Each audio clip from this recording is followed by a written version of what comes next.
那么咱们今天的时间到了啊，好，下面咱们正式开始咱们今天的课程啊，欢迎大家来到来云老师的抖音直播间。那么今天咱们要学习的这位画家是赵少昂的啊，仍然是岭南画派的。那么上一节课我们画了黄焕武的这个金鱼啊，金鱼，那么是用了墨骨的方法，对吧？那么今天呢是画这个赵少昂的这个残荷啊。那么赵少昂的荷花呢，他画了很多的这种荷花，画法也都面貌差不多啊，但好多呢这个样式不一样啊，技法不一样，有的比较偏熟宣一些，有的生宣啊，有的半生熟的、皮纸的都有。赵少昂的这个今天我发到群里边有一篇他自己写的一篇文章啊，一篇小短文啊，就记录了他自己画这个残荷的一些方法啊和各个部分的一些要领。比如说这个画荷花啊，他写到了有用勾线的啊，也有用类似于墨骨式的这么画。那么各种方法它有哪些值得注意的地方，他都写上了，包括荷叶的啊，荷叶的荷花，荷叶到要秋天的时候它褪色是从哪开始褪色，然后会形成什么样的面貌等等啊，那么它都记录的非常清楚，对吧？所以这个是对大家非常有帮助的啊，我发给大家了，所以大家要看一下啊，要了解一下它的一些基本的这个，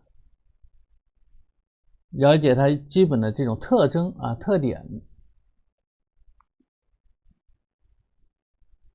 好，那么下面我们看一下左边这个图啊，首先呢，我们还是要把这个位置找准啊，这个位置找准。那么今天我们看啊，这个尺幅不大啊，这个荷花啊，基本上就是白色，用勾的方式啊，在这个纸的这个1/3啊，纵线1/3的这个右边1/3这个线的上面，对吧？然后在横向的1/3上方1/3的线上啊，大致找好这个位置就可以了啊，找好这个位置，千万别画大了啊。然后看这边的这个荷叶啊，左边这片荷叶基本上是在最右边，基本上是来到了咱们这张纸的一个中间地方，对不对？一个中间的地方啊，最右边这个残破的地方啊，这个卷起来的地方，所以这片荷叶非常大啊，也是一片非常重要的荷叶。你可以选择从这片荷叶这儿开始画起，然后再勾这个花啊，然后再来勾这个花，或者是直接先勾花再来画荷叶都可以。那么老师选择啊，先画这个荷叶，先画左边的这一片啊，这片这个荷叶，先只画它这个卷起来的这一部分啊，背面卷起来这一部分啊，明白吧？因为你看原画呀，它这个背面卷起来的部分和里边它是有一个什么，中间留了一条水线啊，那这个水线怎么留呢？那么就要用到我们今天让大家提前准备的这个胶水啊，这个胶水。那么泡的时候，有的同学说没泡开是吧？我后来发现啊，看到了。那么泡的时候不需要泡太多啊，不需要泡太多，也不用太浓。你看它淡淡的成一个这个米黄色啊，淡淡的成一个米黄色就可以用了啊，这样就可以用了，明白吧？不用泡的太浓，太浓了制笔画不动啊。纸张尺寸上面不都写着了吗？45×65啊，45×65。用卡纸可以啊，可以，都可以，没问题。由于咱们的这个颜料啊，这个颜色呢，吸管颜色啊，它非常的，比如说我们常用的几个颜色，赭石啊、花青这几个颜色，它的颗粒这个杂质太多，画上去在生宣上它容易形成这种很深的这种痕迹，所以我今天决定啊，我准备是用这个颜料啊，我今天准备用这个吉祥颜料来画了。然后赵少昂他在那个文章上面写了什么？如果是用大的提斗笔，或者这种大的毛笔画，容易怎么样啊？容易有很明显的这种笔痕，对不对？明显的笔痕，有这个印记。那么他后来他说他是用了什么？用了这种小排刷啊，用排刷画的，用刷子画的。那么大面积的这个荷叶，哎，它用刷子来画出来，它是没有明显的这种痕迹，对不对？胶水小黄车里有，对，也有啊。熟宣呢就只能画成墨骨了，熟宣的话会画成墨骨了。明胶，对，是明胶啊，就是明胶。那么咱们调色啊，首先这个荷叶的颜色，它是一个背面，你看是3绿啊加赭石的这么一个颜色。那么边缘处残破的地方，哎，是赭石或者加一点红啊，加一点红色，比较深，或者加一点墨色啊。那么边缘处为了让它清晰，咱们是生宣啊，我这是完全一张生宣的卡纸啊。如果是半生熟的还好说一些，如果是生宣的边缘，你想让它很清晰，那么必须加胶。胶呢就会把这个水啊，把这个边缘给它锁得很清晰啊，把它固定住啊，不让它乱跑。来，那么我先来点花白绿，再来点这个赭石带赭。看背面的一个荷叶的颜色基本上是这样的一个感觉，对不对？基本上是这样的一个感觉啊。那么我们继续了，那你知道了就直接啊调和这2个颜色，调出它的一个基本色调就可以了。那么正面里边啊，他说了，荷叶要开始枯黄的时候是从中间开始，从荷叶的核心开始的，中间慢慢先变黄啊，它的由绿色它蜕变成黄色，然后边上呢会有出现啊残破啊这种感觉就会有了，然后慢慢的才是中间部分啊开始褪色啊，绿色慢慢的消失，对吧？这不是一个横幅，那么当然是横着画了，这就是横幅的啊。没有胶水能不能画？也能画，你就画着玩呗。你如果是半生熟的啊，你就不需要胶水，其实啊，如果是半生熟的，我觉得没有必要用胶水。如果是生宣，你可以用胶啊，用胶。那么胶的用途非常的用好了，其实还挺好啊，挺好用，所以大家可以尝试着试一试啊，试一试。那么找好位置啊，找好位置。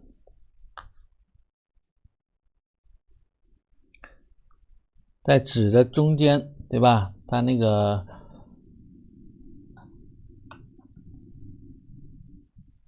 这个翻转的地方，最右边是基本上是在纸的一个中线的部分啊。另外啊，不要画得太大啊，千万不要画太大了。找好一个大致的一个位置啊，我们就可以开始画。你看看这个非常深啊，现在非常的深，那怎么办呢？来，我可以来一点这个胶水，行不行啊？可以啊。倒一点胶水，看，倒一点。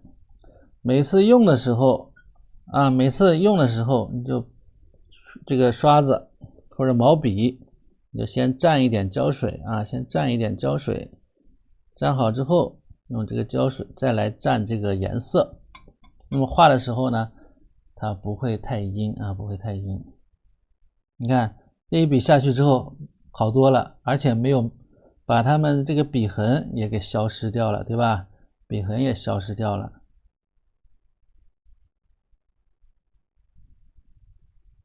笔痕也消失了，看是不是？好，再画，再蘸一笔，再蘸颜色。注意不要画太大啊，一开始呢画小一些啊，画小一些，也不要太湿润啊，不要太湿润啊。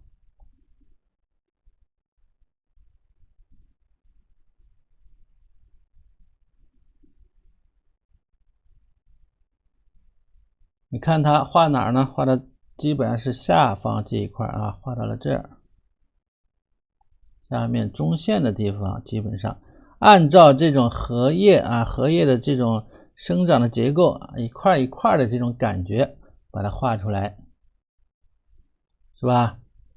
哎，把它画出来啊。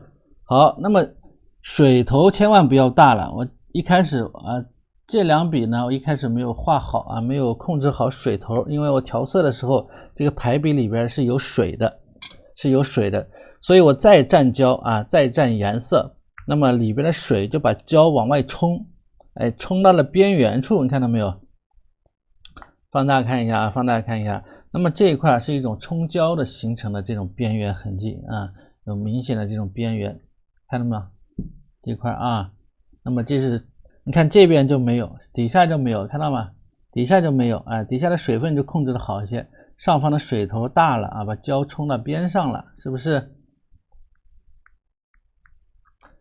声音小吗？不会吧？声音应该是不会小的啊。而且水头大了，然后边缘现在呢太整齐，对不对？所以一开始这个面积要画小一点，因为这后边啊它是有这个赭石色啊，所以一开始面积一定要画小。老师刚才刷的一笔下去，一下给整大了啊，整大了，我们就得等它稍微干一点啊，等它稍微干一些。好了，那么紧接着啊，我来一个小碟子。调一些深的颜色啊，调一点深的颜色，我们要把边缘的残破的地方啊给它画出来啊，进行一些这种颜色的衔接。那比如说它会用到什么？用到赭石色啊，赭石色，还会用到什么？还有一点红啊，加一点胭脂进去，加一点胭脂，甚至加一点墨啊。也可以用这个黑色，这里边有个黑色，那我直接用这个黑色啊，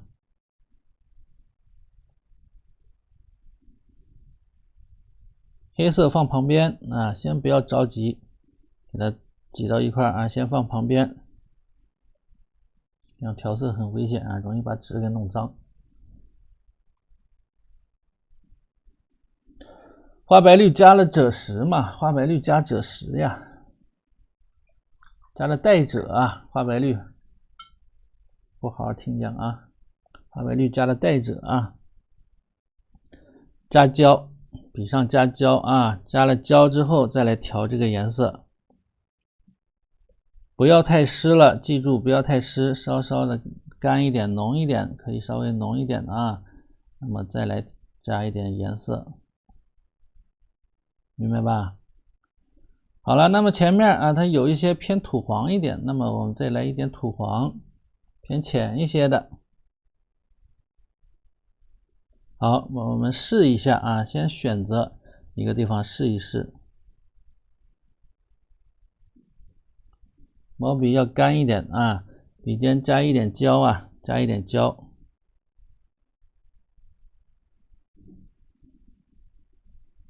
是不是啊？哎，你看啊。那么边缘不要太齐整啊，不要太齐整，浅色的地方留在里边啊，留在里边。这边重一点的地方可以上重色了啊，刚才的墨，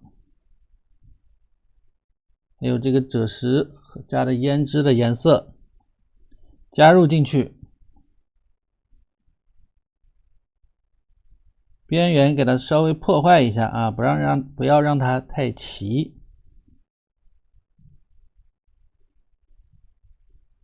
来，哎，看一下，是吧？刚刚裁纸去了。好，看一下啊，看一下这一块，还可以再来一点啊，还可以再来一点深的颜色。看不到什么？看不到画面吗？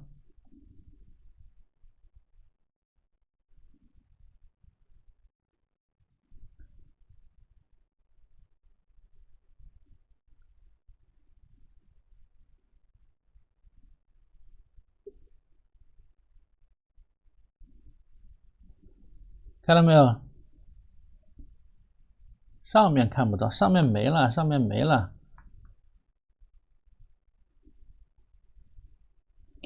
好，那么这边啊，我看稍干一点了，稍干一点了啊，我们再来画上面这一块，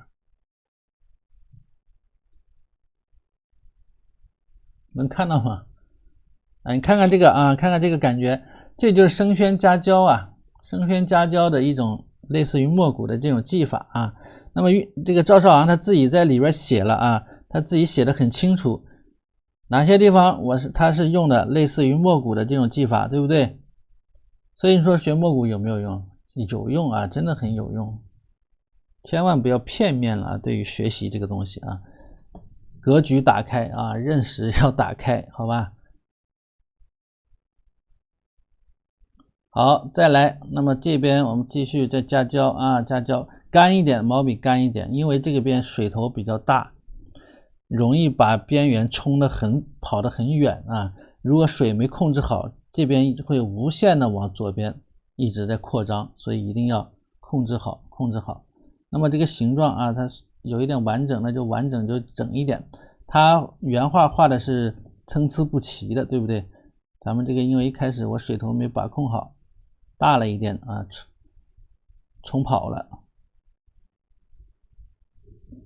那么今天这是完全是一个新的画法了啊，完全是一个新的画法。看懂没有？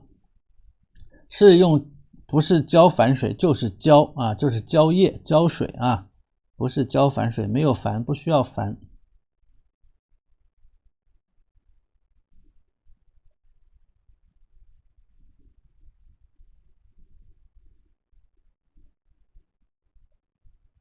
你看这样啊，可以过渡的很自然，是不是？过渡的很自然啊。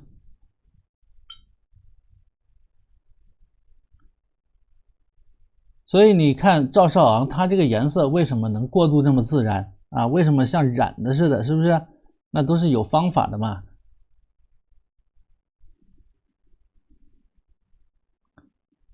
如果没有胶，没有这些东西，其实还是可以画出来啊。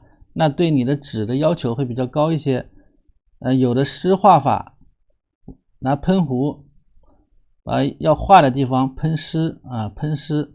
那喷的时候要喷好啊，控制好它这个湿度啊，也能够画出来，但是对于画的人啊，要求这个能力要求要高一些啊，要高一些。你看看现在是这种感觉啊，这种感觉。比如这里边残破的，你可以加一点墨色，加一点这个黑色。胶当然要兑水了，那不兑水那个胶能用吗？胶要兑水啊。你看我这个里边，我没有泡太多啊，就泡了一点，然后兑的水比较多。它只要呈现出这种淡淡的这种米黄色啊，只要能呈现出这种淡淡的米黄色就可以了啊。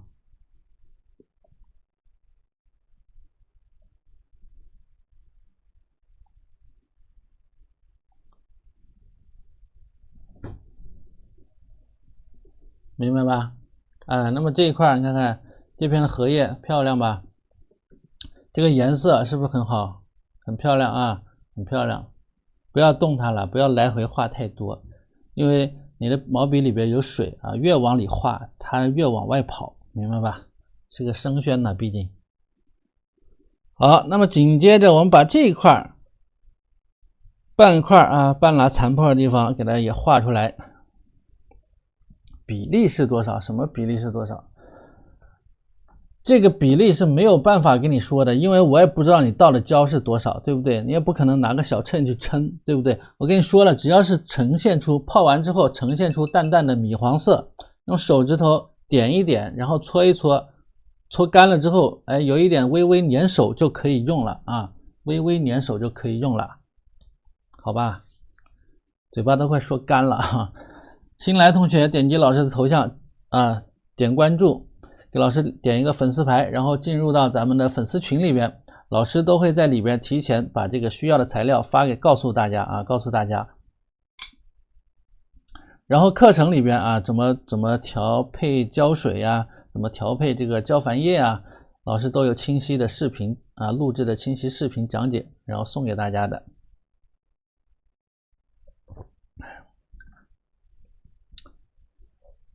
说手速太快，让我休息啊！我好了啊，我也说累了啊，我就害怕呀。有时候像这样的东西啊，想给大家展示一下，又特别害怕，你知道吧？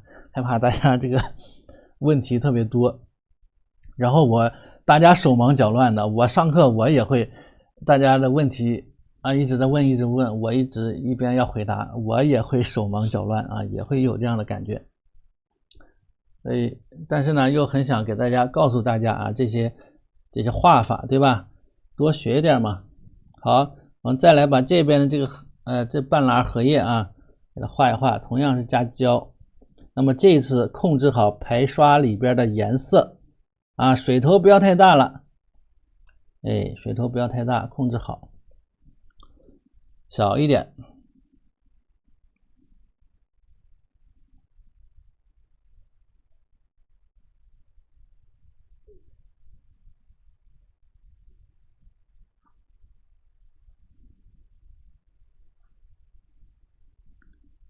好，那么差不多啊，差不多就可以了啊。然后换毛笔啊，还是毛笔好用啊，这玩意儿不好用，这玩意儿画画有点费劲。对，你就跟课就完事了啊，跟课就对了啊。咱们的课程回放呢，在1号链接里边啊，老师这个课120节课啊，课课都是干货啊，很多的这种技法，你也会从网上可能会看到一些，但是人家只会给你展示结果，不会给你展示过程，明白吧？过程需要收费啊，结果是把结果展现出来，是诱惑你们的，对不对？那么老师的这个课程呢，是给大家完全呢一点没有保留的给大家展示出来了啊，所以课程的回放在1号链接啊，需要的同学可以点击1号链接。再来调这个赭石和墨色。好，调好之后，你看颜色调好之后，刮一刮啊，刮一刮，毛笔刮一刮，刮干一点，刮完之后蘸这个胶水啊，这是胶水，笔蘸这个胶水，哎，蘸好胶水之后和这个颜色调一块，哎，其实就不应该蘸水，直接毛笔蘸胶水，然后来调这个颜色。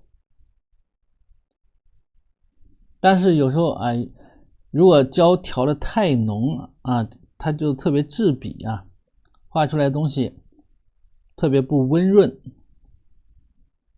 所以呢也没办法啊，有时候必须得，呦，你看看，刚才刮了一刮都是这个水点的。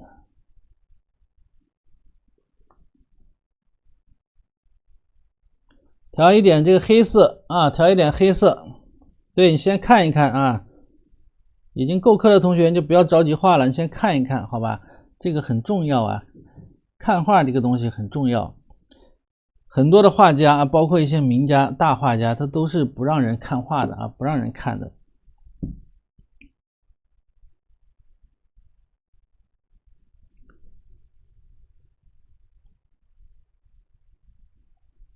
所以好多的这个技法，你根本是无从去学，对不对？他们对于这些东西，很多的名家，包括名家什么李可染呐这样的啊，那根本哪怕是他好朋友，他都不让你看。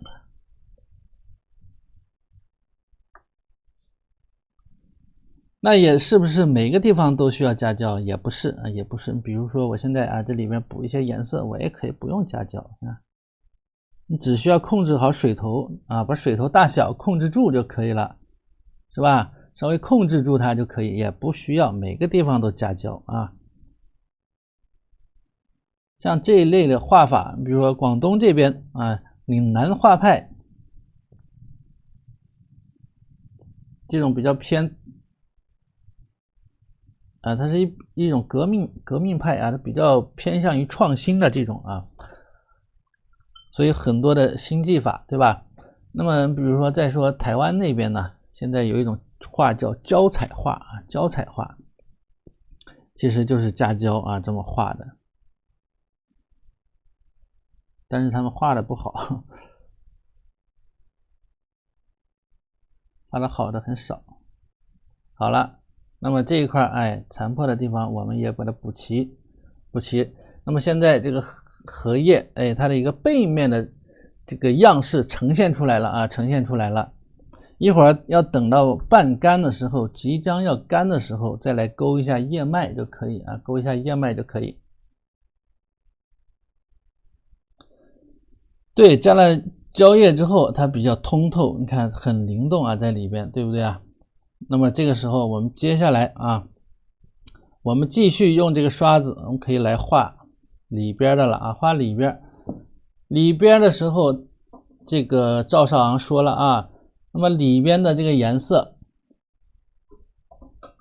荷叶啊，它是从里边，从这个中间部分开始变黄的，哎，所以中间部分是黄色，旁边这个边缘处它会偏绿一些，所以这个暗面它是偏绿色，对吧？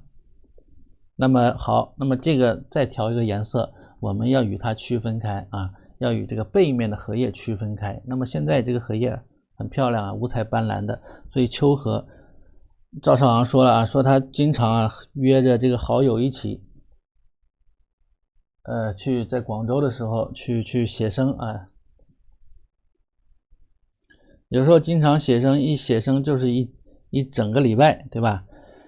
画的画稿画了有多少啊？有200余幅画稿，你想想人家的这个用功程度是不是？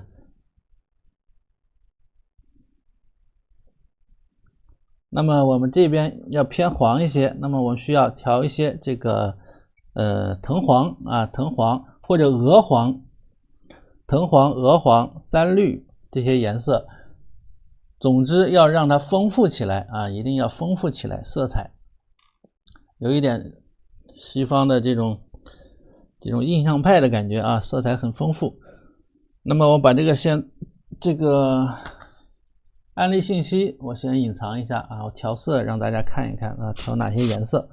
那么我们要调到这个藤黄，对吧？藤黄调一调，藤黄这个颜色明度特别的高啊，明度特别高，所以在生活当中会做一些，比如交警的衣服，对吧？一些环卫工人或者一些维修工人，他们在马路上的时候会用到一些，这个衣服上会用到一些这种反光条，那么这个明度特别高啊，可以加一点什么？加一点土黄，哎，土黄这个颜色比较接近了一点，对吧？甚至你可以加这个管状的啊，鹅黄。购物车里有胶啊，你自己去找一下，有泡好的管状的啊。那么胶没用完呢，你可以买的这种成瓶的这种胶液的话，没用完记得放冰箱里边保存啊，放冰箱里边保存。那么再加一点这个鹅黄，好，加一点水给它调开啊，调开。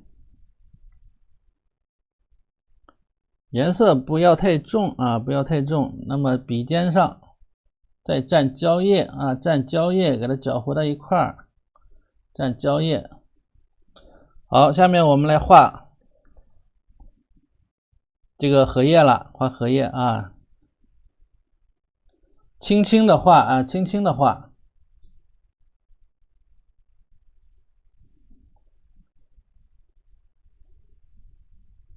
荷叶要画出这种通透感，你先不要画重了，轻轻的画啊，轻轻的刷。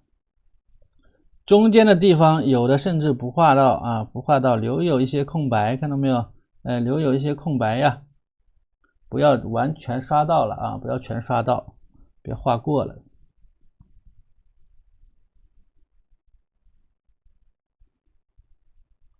那么用这个侧锋啊，侧锋呢可以大致的把这个荷叶的这种残破的地方啊，哎，给它画一画，残破的地方画一画。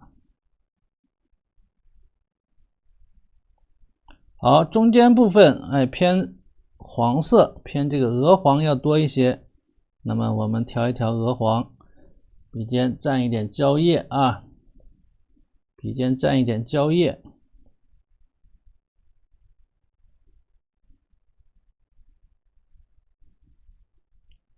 这个明度啊很高啊，明度很高，没关系啊，回头我们再用其他的颜色，会有一些这种重叠。好了，可以了。那么这一块这个明度够了啊，够了。往下来，往这边又偏暖一些，赭石多一点，是不是？赭石多一点，并且那么我们回到直接这个碟子里边，笔尖再蘸赭石啊，再蘸赭石，拍刷。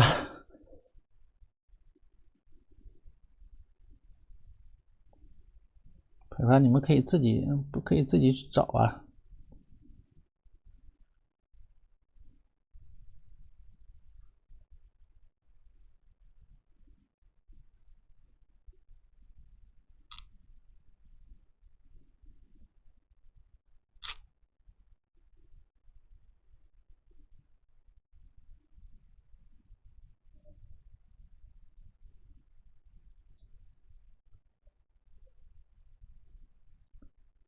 先不要画过啊，先不要画过，宁可少画一点，不要画多了啊。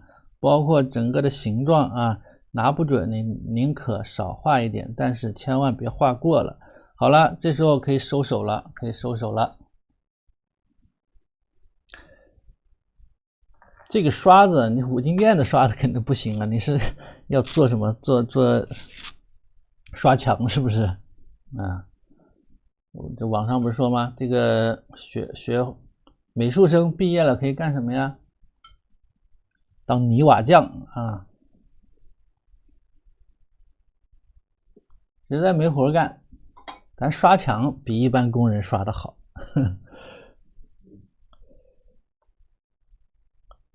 好，这个里边我们调一点这个绿色啊，绿色看到没有？加一点稍微重一点的绿色。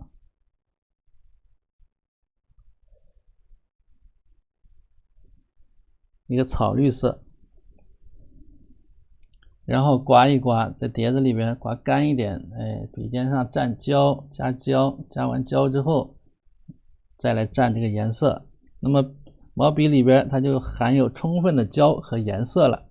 这个时候我们过来修改一下，有些地方需要填补一些这个绿色啊，可以稍微再重一点。再加重一点的绿色啊，你可以加一点蓝色，比如钛青蓝，然后调一个绿，然后加一点黑色或者墨色，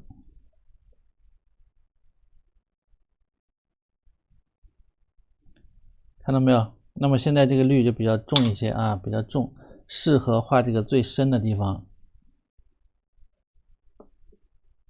一定要加胶啊，不加胶不行，不加胶不行啊，不加胶它会有一种脱胶的状态。你看看这一点，它就是一种脱胶的感觉。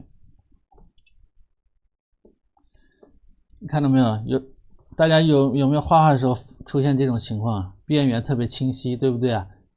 特别是素墨的时候，那么这就是一种脱胶的状态啊。有了胶之后，它就不会了，它就不会。你看看。这笔加了胶之后，它就好多了，对不对？因为我们有的颜色这种颗粒感太大了啊，太强，所以呢，一定要加一点胶，它是不要让它有这么明显的脱胶的状态，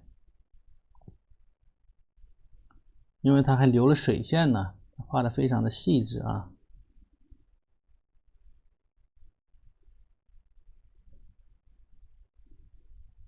认真听了一会儿，一个字绝是吧？所以教给大家的都是干货啊，都是知识。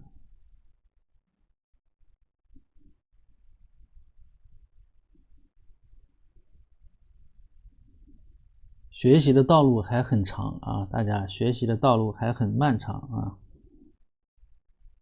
一步一步的啊，咱们先跟着走完，不要着急自己跑啊！有的同学已经开始着急想自己奔跑了。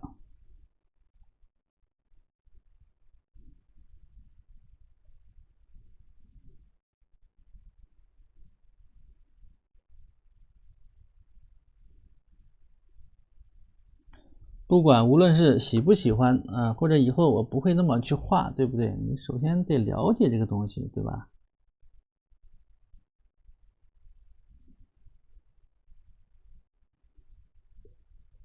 以后看到一些特殊的这种效果的时候，你一眼就能够明白，或者大致你能猜出个七七八八来，对不对？是吧？肯定的，其他老师也没见过这种画法。我实话告诉你们吧，这个真的，这个有一些地方啊，比如说有一些老师，因为本身呢，这个画坛里边啊，采用这种画法画画的人也不多。现在，那么我是当时在大学任教的时候接触到了一位老师，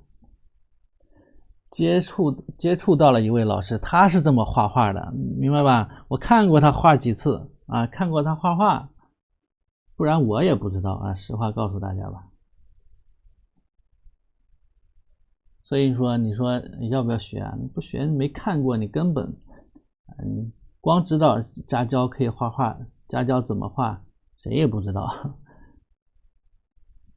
对吧？你问问你们同学们有没有知道家教怎么画画用的？肯定没有啊。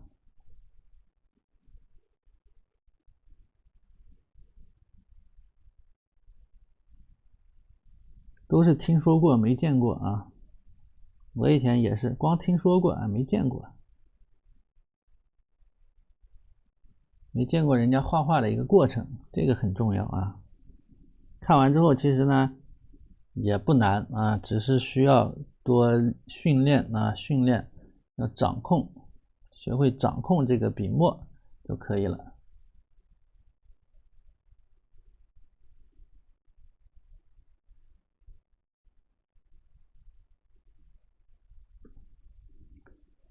大鹏上过一节课，有个老师用这种方法画的荷花，那个老师就是我呀，画的徐渭的那个吗？画的牡丹是吧？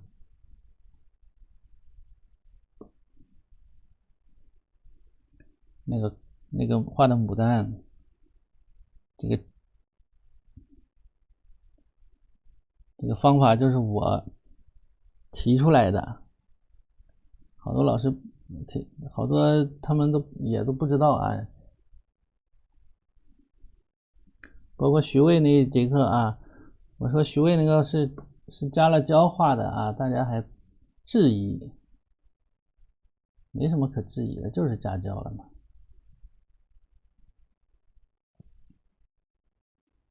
好了，然后呢，把它颜色画丰富一点，对吧？边缘的地方加一点什么赭石啊，淡淡的赭石呀，然后把颜色都摆在这儿啊，什么淡赭石，你就根据它的画面啊，你就看，对照着看哪些地方有什么颜色，对照着看一下，然后就往里边加就可以了。加的同时，注意笔上要蘸一点胶液啊，蘸一点胶液。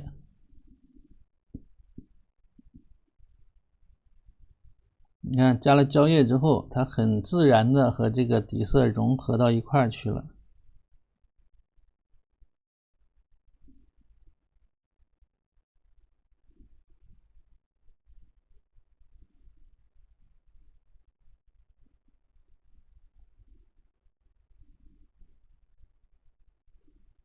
窟窿有点大，稍微给它填一填。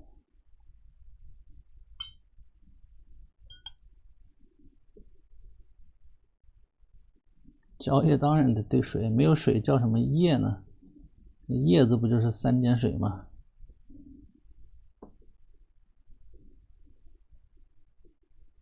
你买了现成的胶液也得兑一点水，现成的胶液它也很浓，也得兑一点水啊。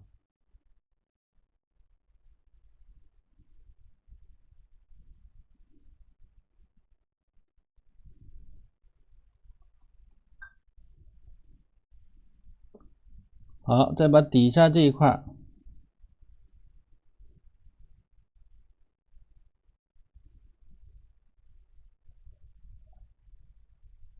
赭石、胶液，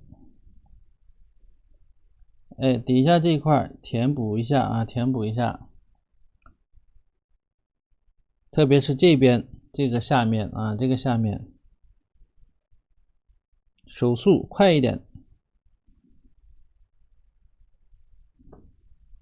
红的地方赭石浓一点，纯一点，加胶，是卡纸是卡纸，对，胶液是明胶啊，胶液是明胶。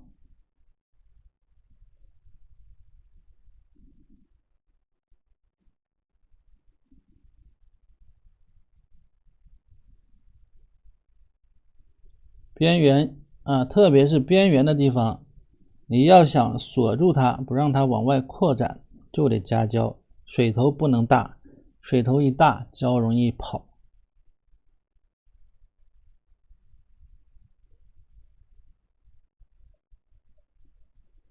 如果大家喜欢啊这种画法啊，回头我们可以画一个系列啊，画一个系列，会出现大家没有见过的各种效果啊，有很精彩的案例。对新来同学给老师点点关注啊，点点关注。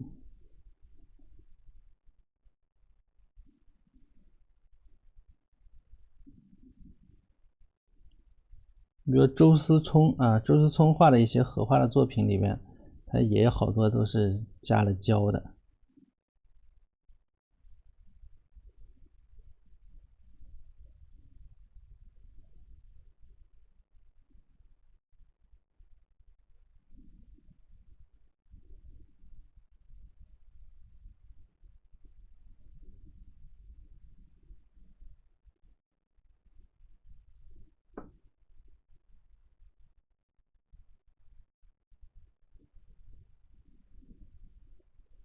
本来我还害怕大家不喜欢啊，不喜欢这样的画法呢。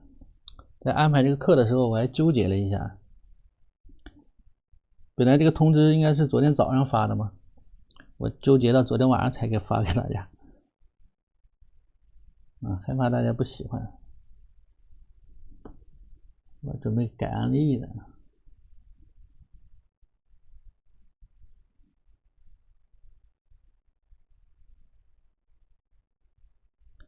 重的地方啊，稍微加重一点。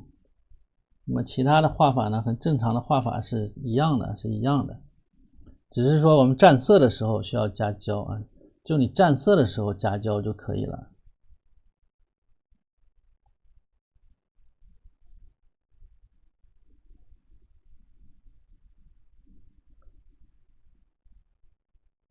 水少一点啊，胶多一点。就用这个胶液啊，这是我们调好的一个胶液，把它当水用就可以了。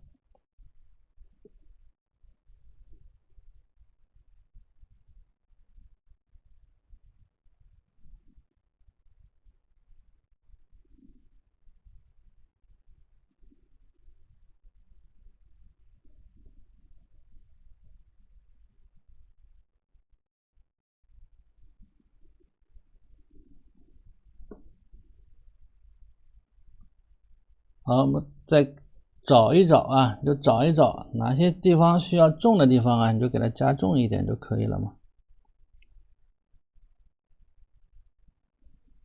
就这样找一下。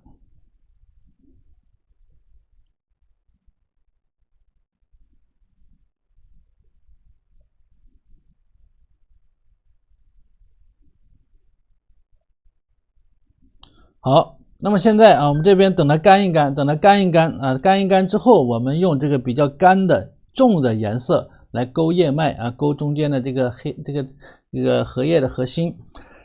然后这个时候我们要怎么样？趁湿啊，趁着现在微干、微潮啊，还微潮，还没有完全干，完全干了，这个叶脉融入不进去了。那么这个时候我们用这个墨加赭石的这个颜色。毛笔干一点，找一个吸水纸啊，把水分吸一吸。你看干了之后颜色会发灰啊，这就是卡纸，它没有这个生宣纸好。如果我是用红心画的话啊，它不会颜色发那么灰，因为它太厚了啊，明白吧？它太厚，它不断的这个吸水，所以一般画花鸟画，我们用到的纸都是比较薄的啊，红型纸，你看用到的都是比较薄的啊，这种特定皮啊等等这些。那么干了之后，它颜色其实已经发灰了，对吧？但是因为这个不断的加胶啊，它容易，如果我用这个生宣，它很容易皱啊，到时候在这个视频上呈现效果不好，所以呢我才用到的这个卡纸啊。本来是我不想用卡纸它除了平整，它的这个效果最终的效果它没有生宣好。好了，那么加一点这个赭墨啊，赭墨色，毛笔要干一点啊，要干一点啊，不要太湿啊，一定要干，吸干啊，吸干，笔尖上有一点趁湿，因为底下没有干，所以你这个毛笔一定要干。好，趁湿的时候，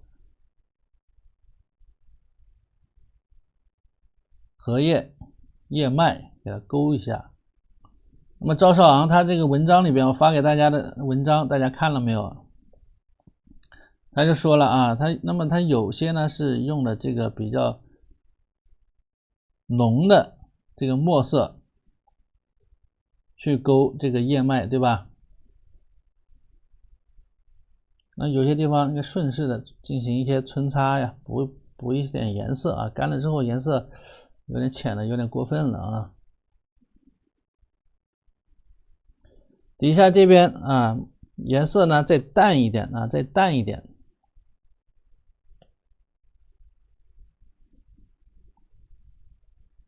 对，我用的生宣卡纸画的啊。哎，发给大家的文章，大家看一看，文章也不长啊，看一看。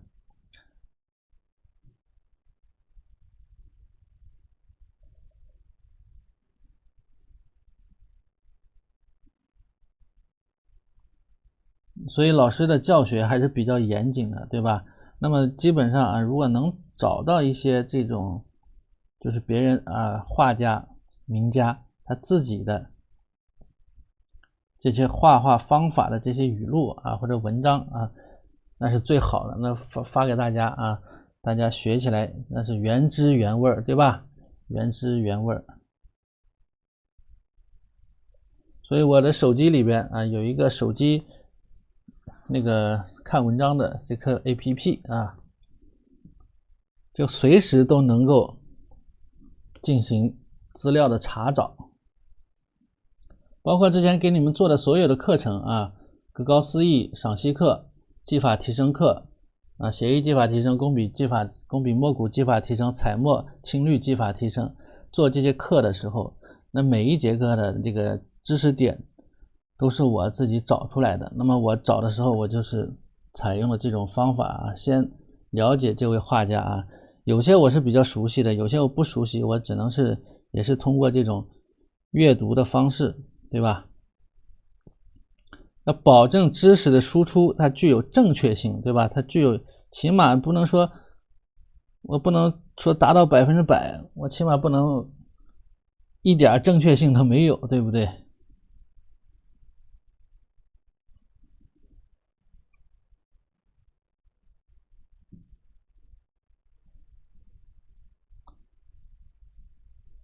好了，这边再加重一点啊，这边再加重一点。提醒啥？啊，把案例放旁边啊。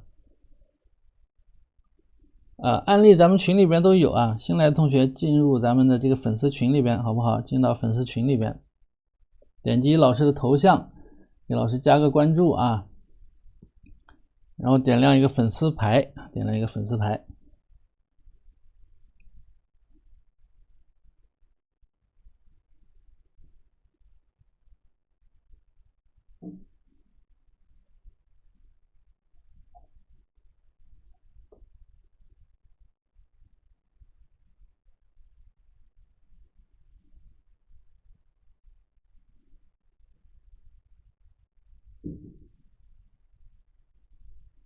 好，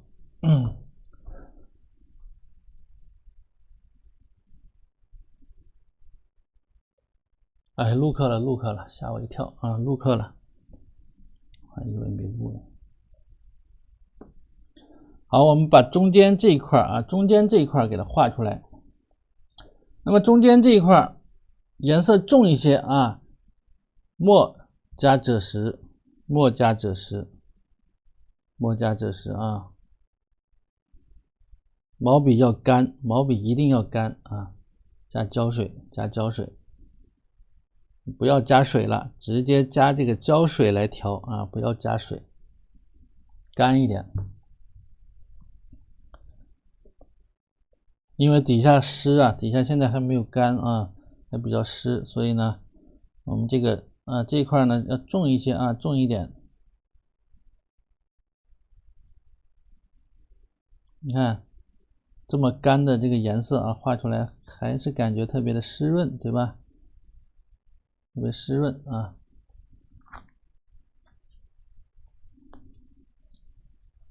拿个纸啊蘸一蘸。好，那么这个荷叶和这个叶脉啊，这个叶脉呢，毛笔也要干一点，很干很干啊，很干很干。注意啊，它要有轻重的提按变化，看到没有？你看啊，首先要很干很干的这个颜色啊。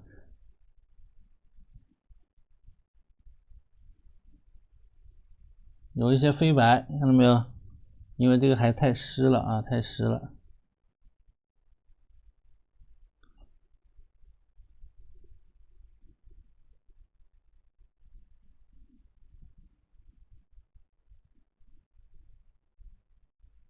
看看这个还原度啊，摁下去。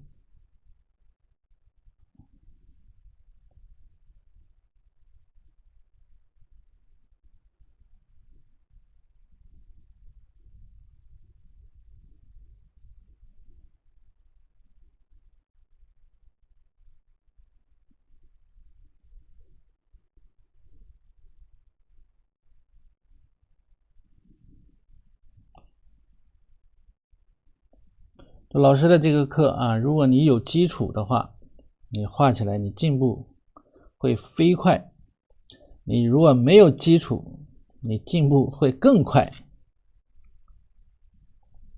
站得高啊，因为起点，对吧？咱们的起点是比较高的。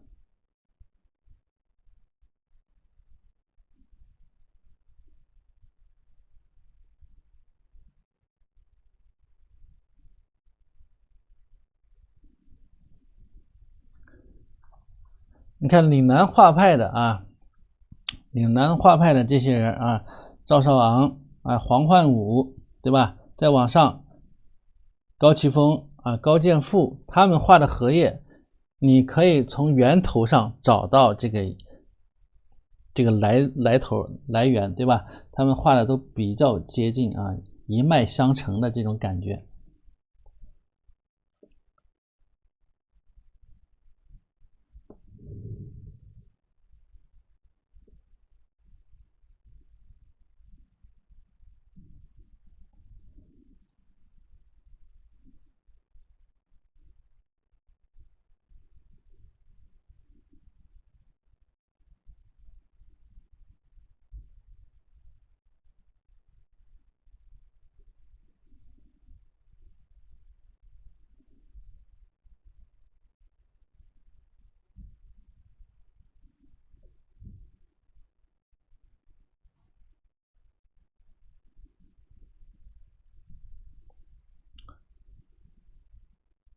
打广告有进步了吗？谢谢啊。这个就是这样的啊，这个学习，你看你的起点很重要，对吧？起跑线很重要啊，不要输在起跑线上了，对吧？那么如果什么都靠自己的话，你什么时候你能学到这一步呢？你什么时候能发现这么一个技法呢？对不对啊？发现不了啊，因为你视野没有打开。我是将近快20年的这个学习啊，我积攒的这些东西，对吧？就往外掏，随时往外掏。那如果你积攒20年，你也可能也能达到，但是不是得多花那么长时间吗？啊，时间不更宝贵一些吗？所以需要老师教啊，要传一下啊，往下传出去啊，对吧？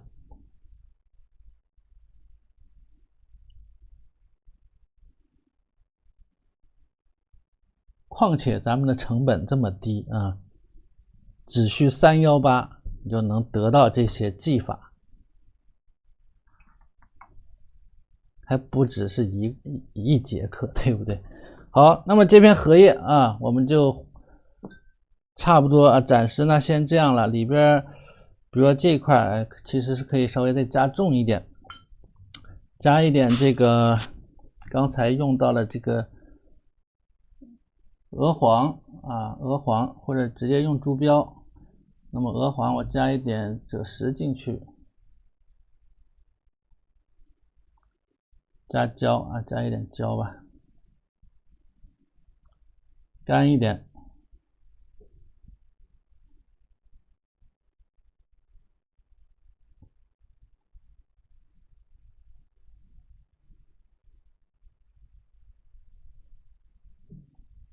对，现在不要着急画啊，先跟课，先看。那么互联网时代已经非常优越了，大家的这个已经很好了。像没有互联网的时候，像我们啊，虽然年龄不大，对吧？跟各位比起来，但是我们小时候学习的时候也很费劲啊，想找到一位博学的老师非常的不容易啊，往往都是让一些资质较为平庸的啊。因为小城市嘛，很难遇到小地方啊，很难遇到一些特别优秀的老师嘛。我现在想，我上大学之后啊，就问起了和大家一起聊天啊，聊起了大家学习艺术的这个道路的情况啊。有的同学他就遇到了比较好的老师。就是这个名牌大学毕业啊，或者是美院毕业的比较系统的老师，那么他的眼界明显我就感觉要高一些，真的他就明显就会高一些。然后我就会想，我的启蒙的老师虽然画得很好，但是他没有帮我打开格局，打开视野，明白吧？所以我刚上学的时候碰到比较优秀的同学啊，我会有产生这种感觉。画当然了都会画，对不对啊？但是格局很重要啊，这种视野非常重要。所以后期啊，时代进步了，互联网发展起来了，那么想学什么都能学到了。喝口水，喝口水，谢谢大家啊。荷叶是赭石，这个是赭石加3绿，这里边是藤黄、鹅黄，还有3绿，还有一点赭石调一块打了个底。有的是趁湿的时候加入进去的，比如这个赭石呢是趁湿的时候加进去的啊，趁湿的时候加进去的。好了，那么下面呢，我们要把这个荷花啊给它勾勒一下，好吧？荷花勾勒一下，我缩小看一看，找找位置，把这个位置找一下啊。你看看现在这个个头好像略大一点点呢，大不大？也还行啊，也还行。然后这个荷花呢，就是顶着这一片啊，顶着这一块，就把这一部分空白的地方一分为2，荷花甚至还多一点。这边是荷花的地盘啊，剩下的是背面的那个荷叶的地盘。那么我们先勾荷花啊，先勾荷花。勾荷花注意这个用笔啊，丁头鼠尾要有一点这种感觉啊。那么岭南画派的他们的这个线条通常比较这个什么婉转啊，转的比较厉害，是吧？动作比较大一些。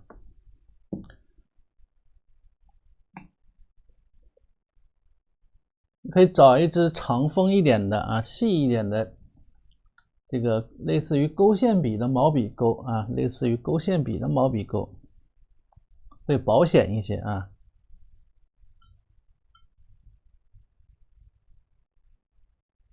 保险一点点，保险一点点。这个是小写意吧？这个应该严格来说，类似于就是生宣墨骨的这种感觉了啊，生宣墨骨的这种画法了。累死人，不累啊！现在1小时画了一片叶子，对吧？后面这片叶子就更好画一些了啊，前面这片叶子比较重要啊，而且比较完整。好，那么勾一下啊，勾一下这个荷花，荷花呢可以用墨勾啊，直接用墨勾，或者是墨里边加点赭石，也可以先颜色浅一点啊，然后呢把这个花瓣的这个尖儿的地方补色，明白吧？你看它原图啊，原图里边这个颜色啊，你看一下。原图里边，你看看这个颜色是比较浅的，只是说头上这一点重，而且能看出来啊，能看出来这种是补过啊，后期补了一笔的这种感觉啊，所以你一开始你可以用浅一点的颜色画，保险起见，否则肯定有同学画了这个墨色画过啊，容易画过，好不好？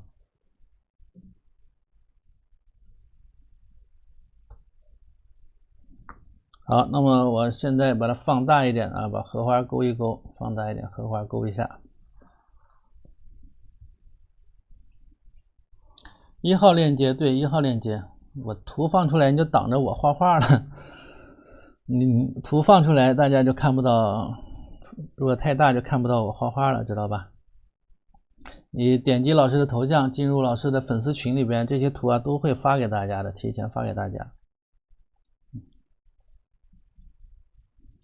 而且咱们的课程回放啊，就在1号链接啊，点1号链接318啊，只需318，你就能获得120节课这个高清的回放啊，诸多的技法，对吧？实在是难得呀。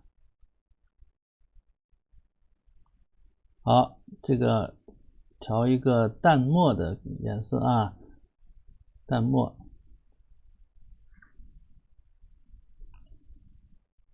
注意别画大了，好吧？我很害怕有的同学画大，要看好整体啊，看好整体。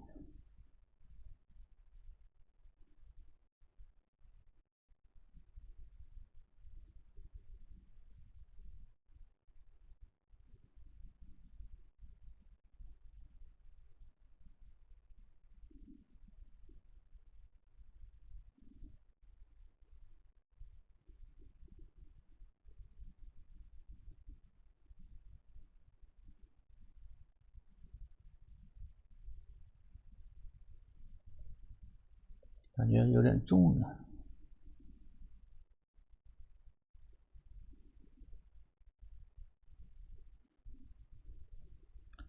不要勾重啊，不要勾重了。和里边的莲蓬，还有这个花蕊啊，先不管它啊，先不用管它。那么这个位置的怎么把握好这个位置呢？是很多同学啊需要学习的啊。你第一笔起来之后，你就要以第一笔画第二笔，就要以第一笔作为一个参照啊，作为一个参照，明白吧？那么画完第一片，第二片以第一片做参照，对吧？那么第三片你要以第一片、第二片做参照，甚至以这个荷花做参照，那么才能保证它不画大或者不画小。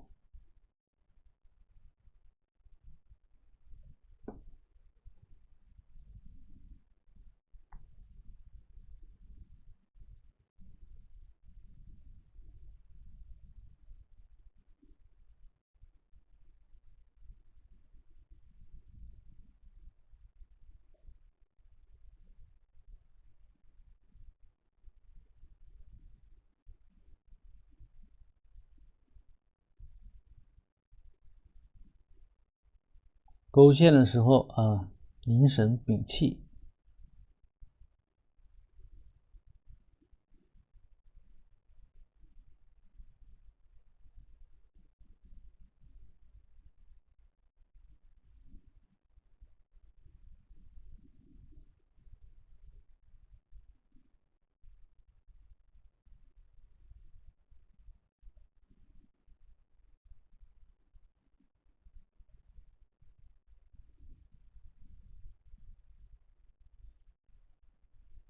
对线条啊，所以说你这个线条是基本功啊，看基本功扎不扎实，就看线条就完了。昨天我点评作业啊，昨天晚上点评作业的时候，就发现一位同学啊，画画画的还不错，画的还挺好，但是一碰到有线的地方，那就完了啊！无论是勾的叶脉，还是说画的这个其他的一些物象的轮廓啊，只要是但凡是和勾线沾边的，这个问题就马上暴露出来了。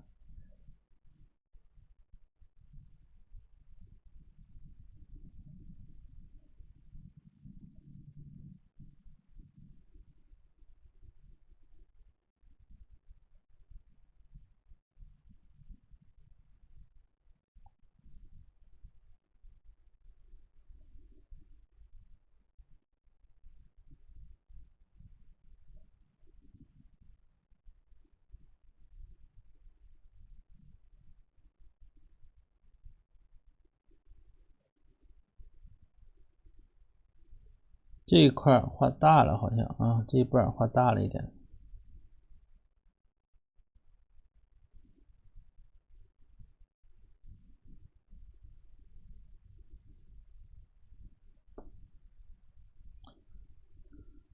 干一点啊，总是阴干一点，里边加一点颜色啊，加一点这个赭石色。我们教过大家嘛，如果这个勾线比较阴啊，就得里边加一点赭石进去，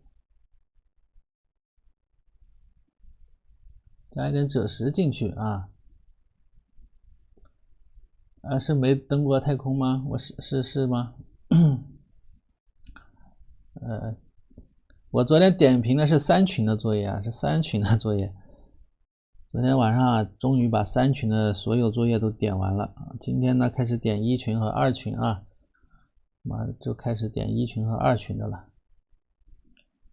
作业猛如虎啊！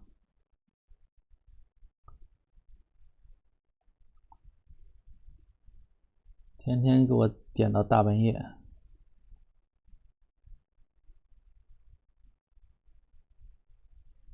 你在1群就快了啊！在1群的同学啊，不要着急，给老师缓2天，明天不上课，缓2天啊！明天不上课了，我就点一点，多点一点。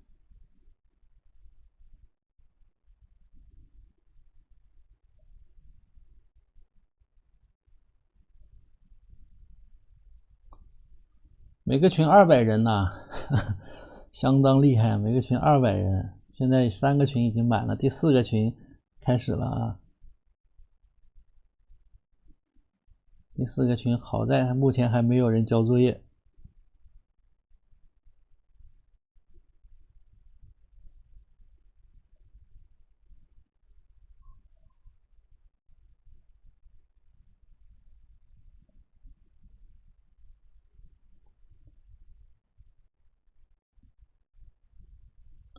好，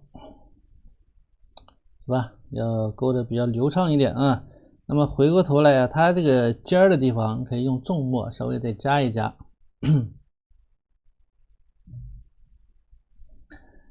说明这些问题都是大家共同犯过的问题，讲都感觉在像在讲自己，是不是？说明你们的共同的问题，这都是。4群哪满了呀？4群没满呀，4群不才有多少个人呢？才有20个人吧，早着呢。好，把这个尖的地方可以稍微加一加啊，给它加重一点，提一下。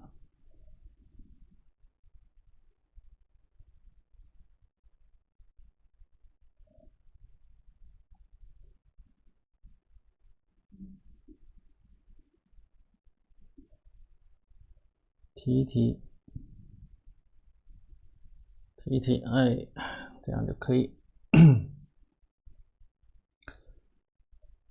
好了，里边莲蓬啊，咱先不用，可以不用管它啊。里边的莲蓬啊，如果现在其实可以把这个淡淡的颜色给它走一下。还记不记得啊？还记不记得？对，丁头鼠尾啊，还记不记得赵少昂怎么说他画白荷花的啊？这个文章今天看了的同学还记不记得他怎么染色的呀？包括这个花瓣里边，如果是白荷花，花瓣里边这个颜色怎么染？是不是？有没有同学记得了啊？有没有同学记得了？要看啊，一定要看。没有看是不是？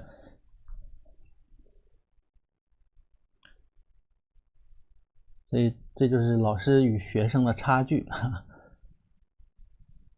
说这就是老师与学生的一个差距啊。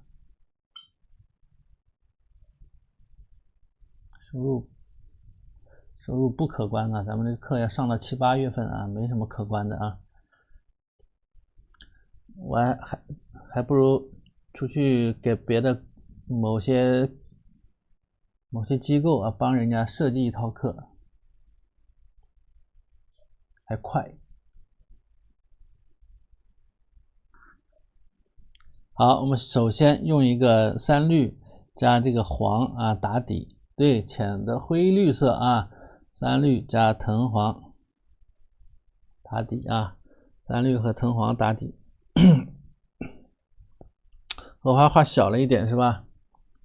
对，稍微画小了一点啊，没事儿，不碍事儿。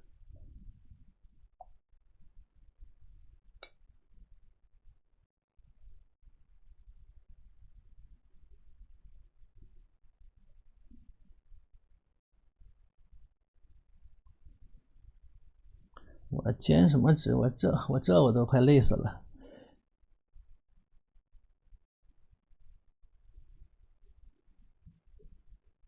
我把这个给大家都服务好就不错了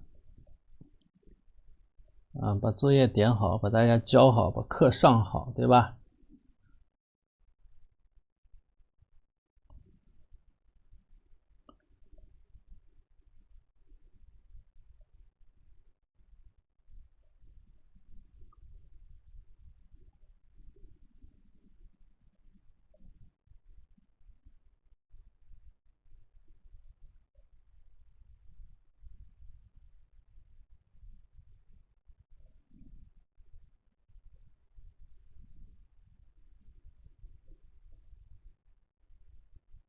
好，就从这些暗的地方啊，把这个颜色啊先走一遍。走的时候注意用笔要有这种轻重的变化啊。上面呢，因为要与白色相接，哎，所以呢，我们颜色有的地方要浅一点。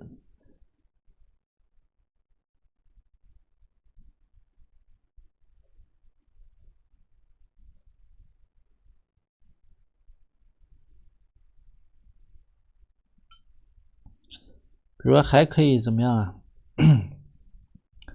稍微把它喷湿一点呢。如果是拿个笔啊，先给它湿了之后，再来画也可以，但是没有必要了。咱们一会儿直接白色呢上了之后，它就能比较好的一个过渡了。所以用笔要有一点轻重啊，有一点轻重的变化在里边。这几个花瓣画小了，所以整个花呢画小了啊，花要画到这个地方来就正好。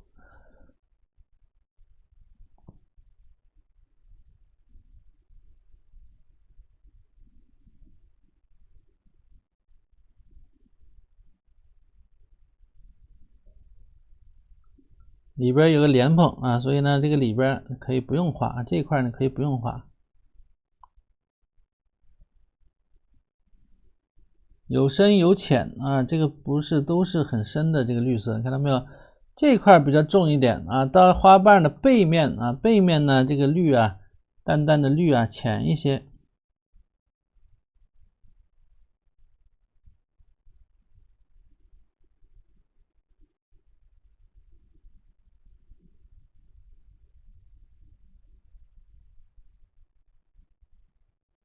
好，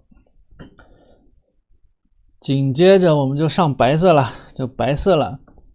那么白色啊，赵少阳说了啊，白色它是用稍微长一点、长锋一点的羊毫笔啊，因为它蓄水能力强，对不对？稍微长锋一点的羊毫笔，因为它蓄水能力强，然后调这个淡淡的白色，调淡淡的白色啊，一开始，然后笔尖蘸较浓的白色，然后再来染。什么意思？哪里有叶子啊？哪里有什么？我现在还没画叶子呢，花下面还有叶子啊，不小是吗？啊，记住了没有啊？再重复一遍啊，找一支长锋一点的羊毫笔。首先，当然这个笔得干净，对不对？不干净都不行啊，白色嘛。哎呦，我的笔呢？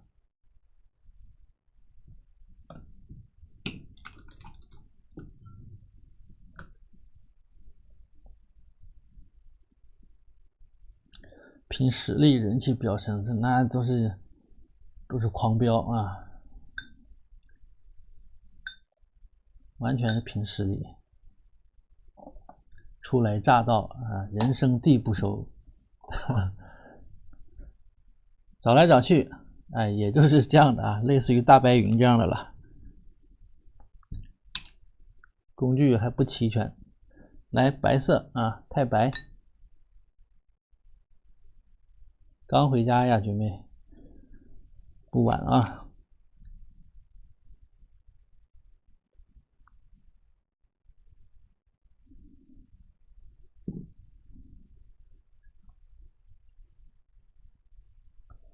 好，调淡一点的太白啊，不要太浓，对不对？调成一个纯牛奶的感觉，千万别喝了啊，只是说一个感觉。好，其实这个荷花还好，因为后面有叶子的衬托啊，它不白也能给它衬白了，对吧？好，笔尖再来一点重的，课才上了30几节了吧？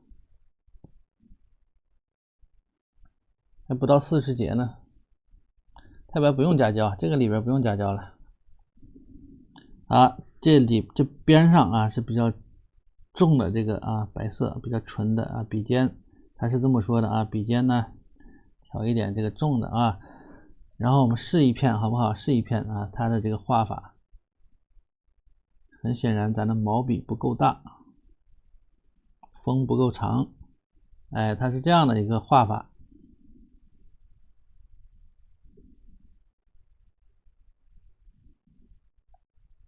也看不出来，对吧？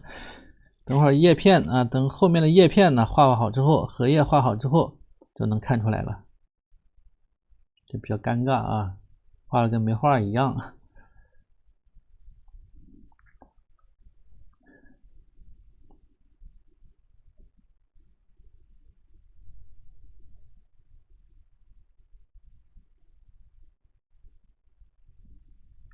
哎，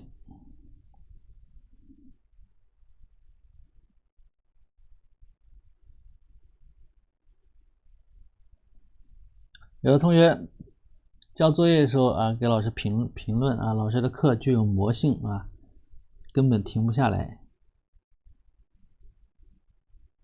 我不知道其他同学有没有这种感觉啊？上了还想上，画了还想画。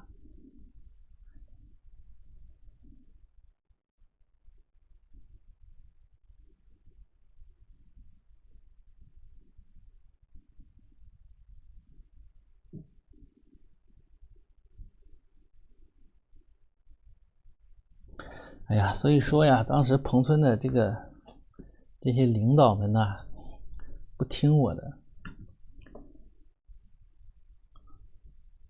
非得按他们的思路啊设计这个课程。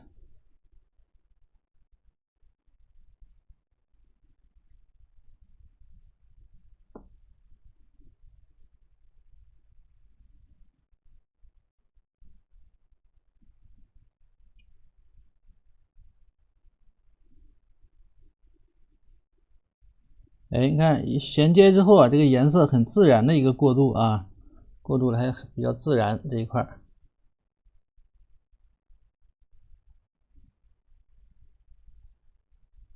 碰村是哪里？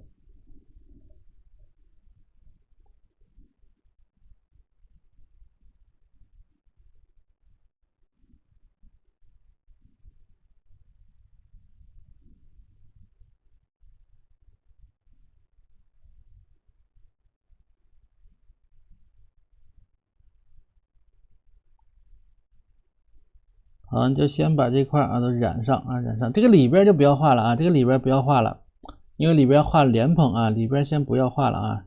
我们先把边上给它画一画啊，里边不要画。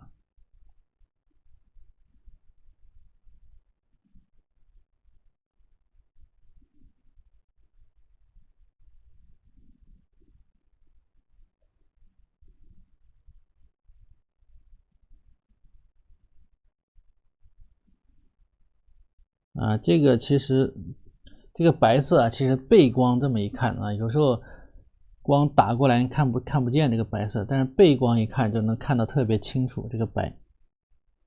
所以大家平时在画画的时候，白色啊，正常情况下不要涂得太厚啊，千万别涂得太厚。当下可能觉得没什么啊，但是干了之后有可能会比较明显。尤其是用铬粉的时候，铬白的时候，那是相当的明显啊。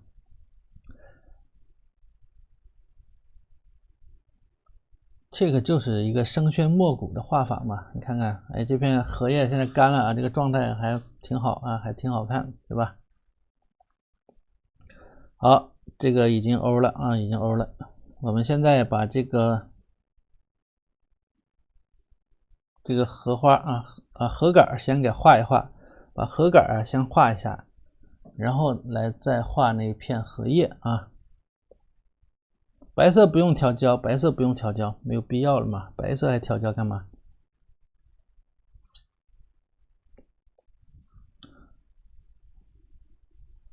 好，那么紧接着我们来画这个荷杆。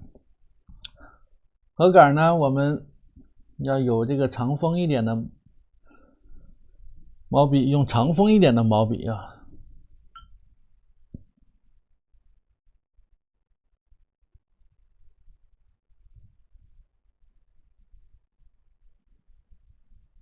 来，首先底色啊，以这个赭石三绿为主啊，底色以赭石三绿为主，明白吧？哎，底色以赭石和三绿为主，赭石和三绿就是淡淡的啊，这个淡淡的一个三绿的感觉就可以了。哎，淡淡的三绿的感觉就可以了啊。笔尖蘸这个赭石色，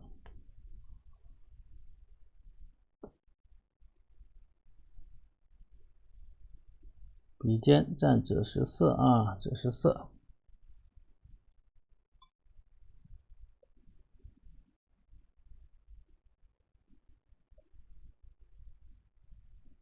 好，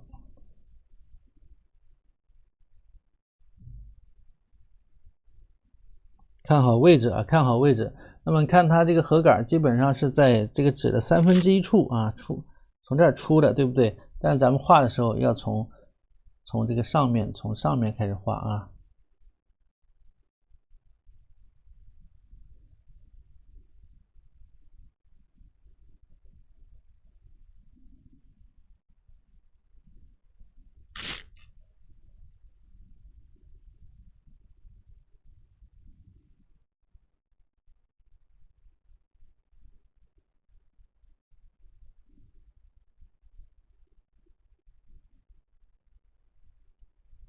好了，那么它是有这种深浅轻重的变化，对吧？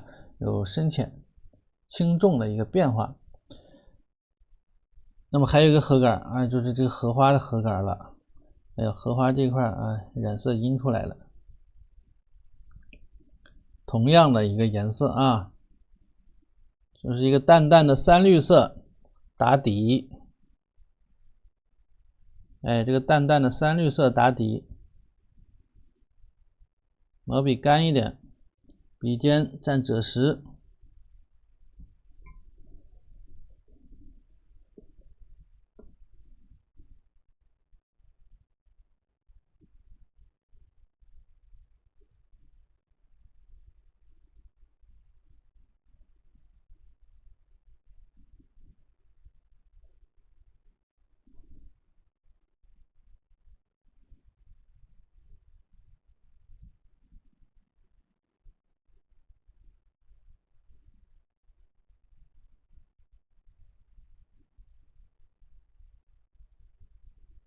把这种前面一段啊，有一种体积感，对吧？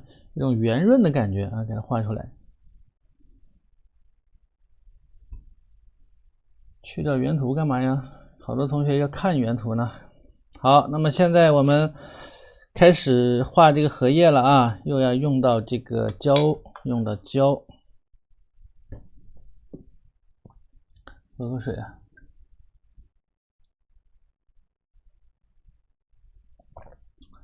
没什么别的意思啊，就是不想不能提。好，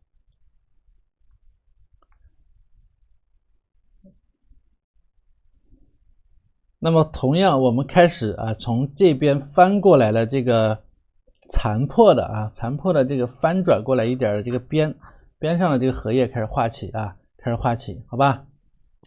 哎，你注意两片荷叶，一个实，一个虚一些，对不对？好了吗？开始了啊。那么同样呢，我们以一个淡淡的，就是这个颜色，类似于这个荷杆的颜色，淡淡的三绿赭石调到一块的这么一个颜色啊，作为底色。你可以用小排刷，也可以没有小排刷，用毛笔也行啊，用毛笔也可以。上小排刷啊。不要加水太多，不要加水，用胶。那么这个胶里边因为是兑了很多的水的啊，这个胶里边有水啊。买排刷3管的、5管的，我是3管的、5管的、7管的都有，9管的都有啊，随便大家自己看着买啊。其实排刷大家可能用的不多啊，如果你以后要裱板的话，可能会用到一个，你就买个5排的就可以了啊。如果想小一点，就买个3排的就可以了。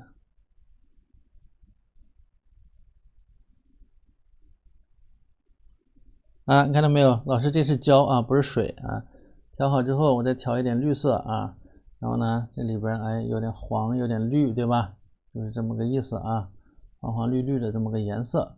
没有，其实因为它的颜色变化多端呢，其实很随意的这种感觉就可以，千万不要太大差不差就可以啊。总之一开始要浅一点就对了啊，浅一点，对吧？要开始啊，不要太重，颜色浅一点。找好位置之后，哎，把这个放下啊。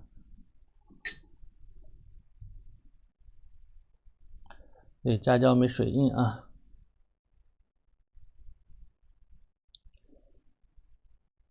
很随意的啊，不要画的太满，对吧？因为它毕竟不是毛笔啊，你看。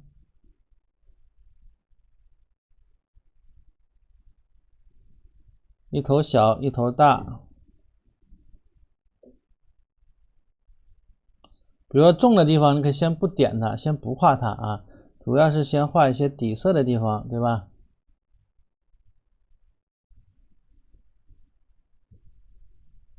这样的地方给它画出来就可以了，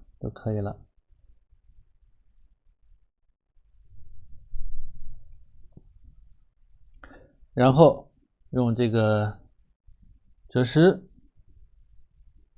加胶，比较深一点的颜色啊，我拉近一点啊，拉近一点。那么这一块它比较重，你看我预留出了一点位置，看到没有？所以一开始不用画的特别满啊，不用说把整个的这个多大就画多大，可以画小一点一开始啊。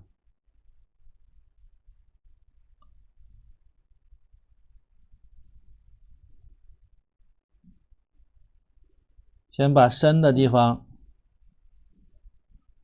哎，再来一点吧，没有颜色了啊。再调一点这个赭石，加一点胭脂都可以啊。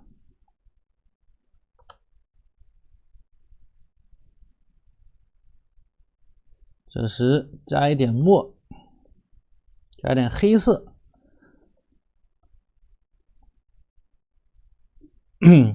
为什么调焦啊？怎么调配啊？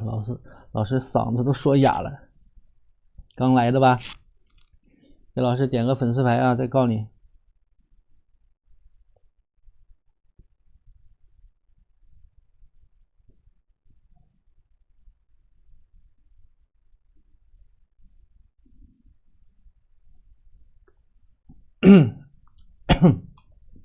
来，调好之后加胶啊，加胶。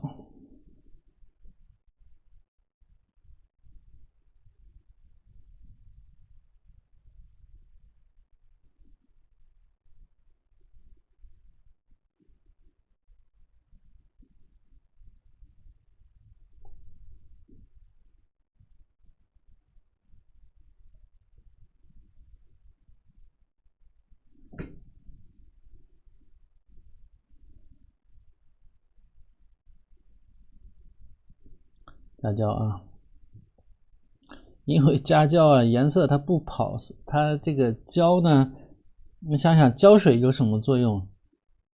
它粘，对不对？它粘的话，这个颜色啊，它就能够给它固定住啊，不乱跑在生宣上面，明白吧？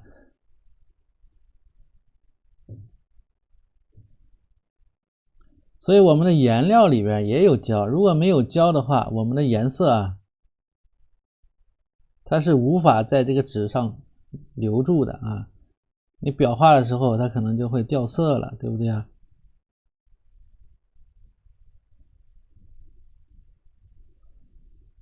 你就用咱们通常的这种思维，你去思考它，就知道了。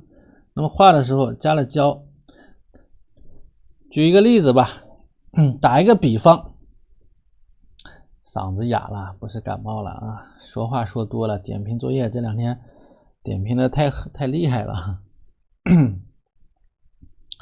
打个比方啊，有没有做饭的同学啊？比如食堂里的那个汤啊，吃过大锅饭吗？那个食堂里边的汤，那个汤里是不是加了什么？加了淀粉，是不是？是不是加了淀粉？它就浓稠一些嘛，是不是？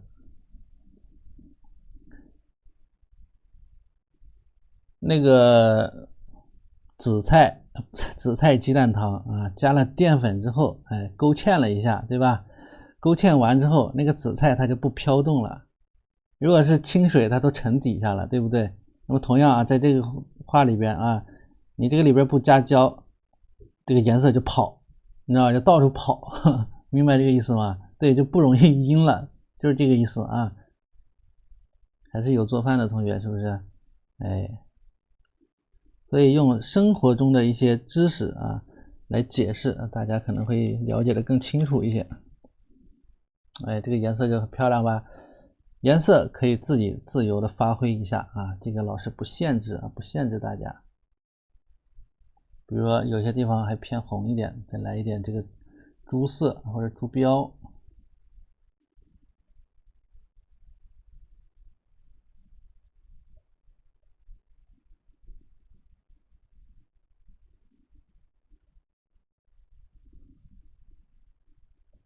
有的地方它偏一点绿，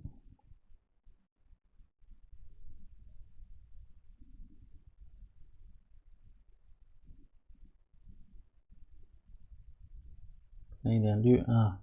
好，那么这一块啊，咱们就可以了啊，就可以了，不要过分了啊，不要画的太多。下面呢，我们把里边画一画啊，里边画一画，里边和这边画法差不多啊，大致差不多。先浅一些，偏黄一点的这么个颜色啊，偏黄一点的这么个颜色。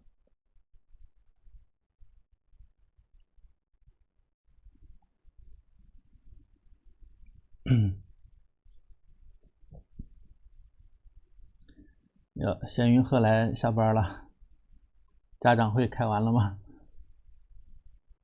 好，还是用这个淡淡的这个黄色啊。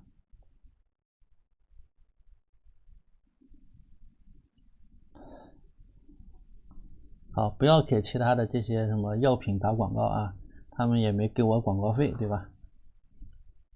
帮老师把老师的课程多打广告吧，咱不吃。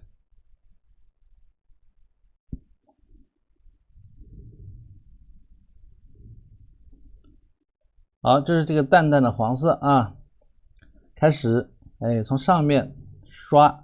那么按照它的一个方向，看到没有？这个荷叶啊，它是有方向性的，对吧？按照方向怎么来刷它，是不是？该留的地方留一点啊，留一点。先浅色啊。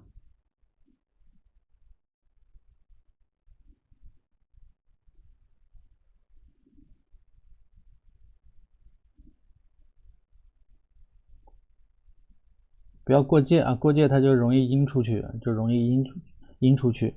加了胶之后啊，要画的时候里边你不要来回画的过多的往里边撞颜色干啥的啊，千万是水，特别是水，听明白吧？比如这一块我已经加胶了，你千万不要再水往里边放，不然胶会往外无限扩大，最后阴出这么大的一个边来。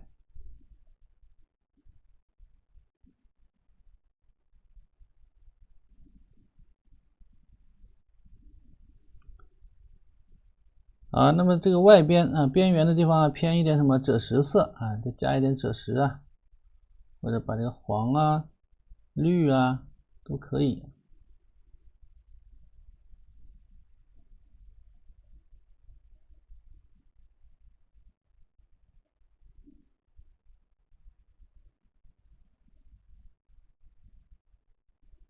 是吧？都可以。好，先把这边我们给它画好之后，再来画这边，否则这边干了啊，否则就干了。所以画画有时候画这种画，一定要把握好节奏，把握好画面的一个节奏，画画的一个节奏啊。同样要加胶啊，重的地方呢，我们从这个边缘，比如说这一块，那么里边可以加一点这个黑色。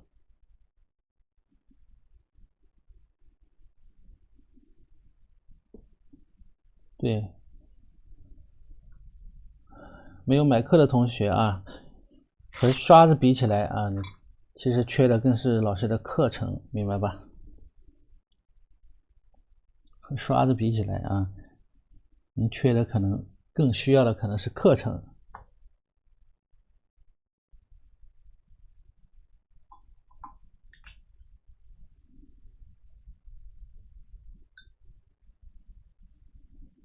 加胶，赭石。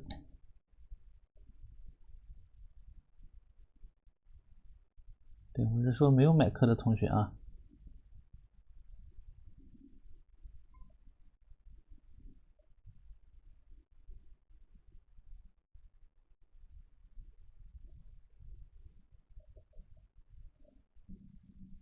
好，那这边会偏一点绿色，对不对？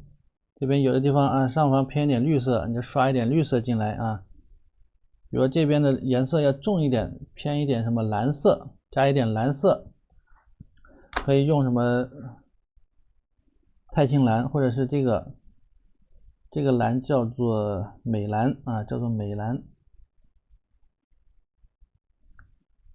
把这个图挪到那边去啊，这个图挪到那边，就是这个蓝啊，美蓝。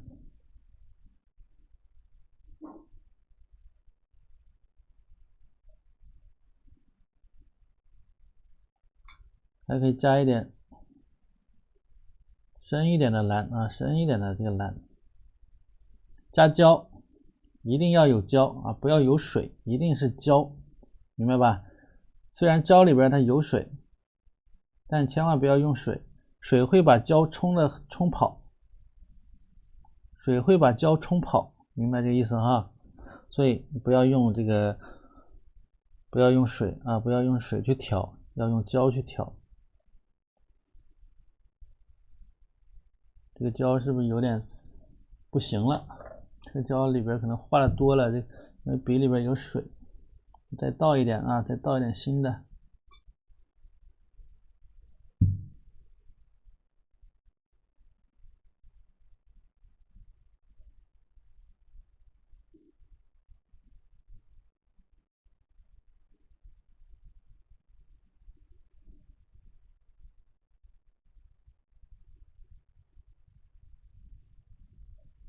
来一点蓝色，蓝色啊，还有这个绿啊，要把这个两正反的区别要给它拉开。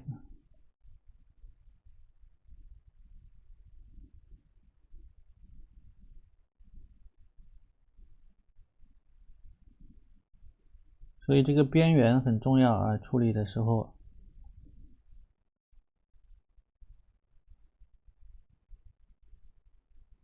还是刷子好用吧。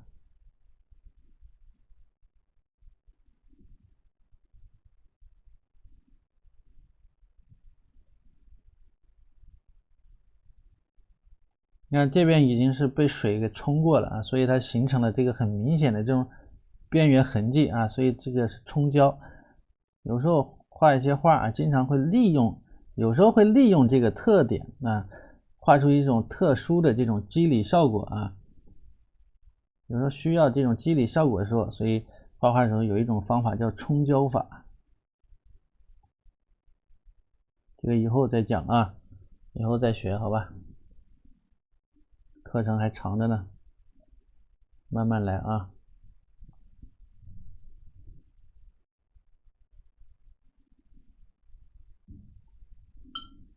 往中间去了，颜色啊要稍微纯一点，干净一点啊，干净一点。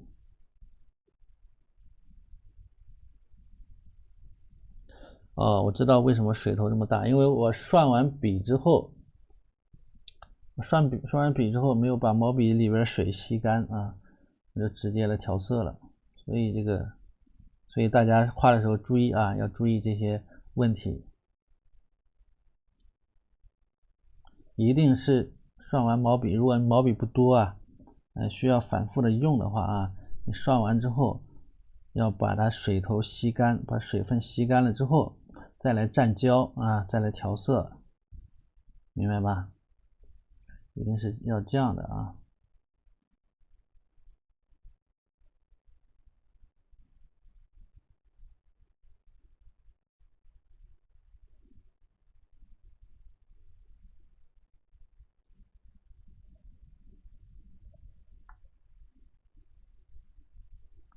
好，这边有些蓝色，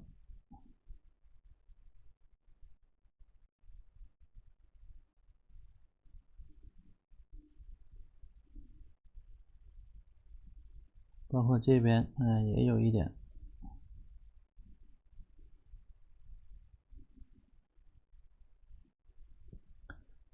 好，这个边缘的地方啊，这个边缘的地方，它要画了一点这种残破感啊，残破感，你可以加一点，可以直接用赭石，用赭石吧。有破洞的地方啊，比如这些地方，我可以营造出一个残破的感觉，对吧？虽然我当时可能没有留下来，但是我后期我可以通过颜色的这种丰富性啊，给它营造出这种感觉来，也是可以的啊。那么就会有一点残破了。包括这个后边补一点，是吧？补一点啊。好，先别动它，等它干啊，等它干。下面呢，我们转战底下，转战到这边来，底下同样如此。先用这个浅一点的颜色啊，或者这里边其实直接可以用蓝色、蓝啊、绿啊这样的颜色啊。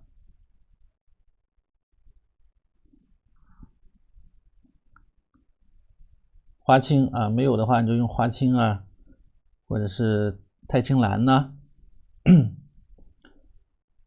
然后要有胶啊，一定是胶，不是水，记住了，一定是胶，不是水。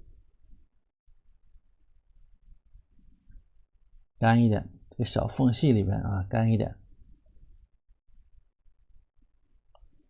小缝隙里边啊，尽量的干一些。颜色可以稍微重一点，一次让它完成啊，一次把这个小缝隙不要过多的来来回回了。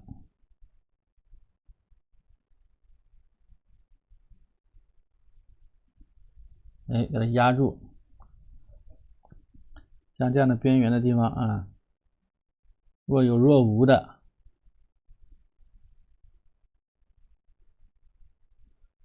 啊，稍微压一压，加一点。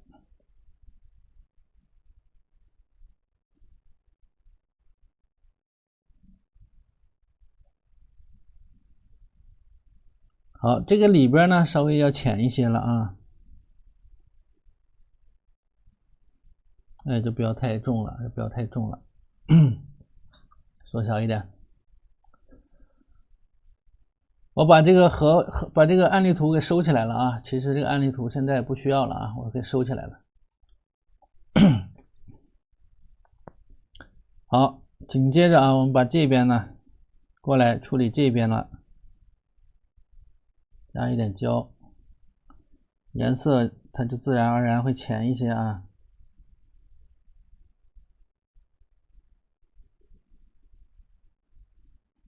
离着白色荷花远一点，不要把白色的荷花破坏了。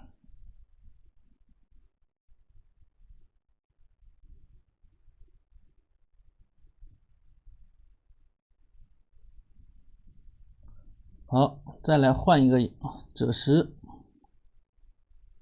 哎，赭石啊，土黄啊，这么个颜色啊，什么赭石啊、土黄啊这样的啊，偏黄一点的颜色了。加胶啊，加胶。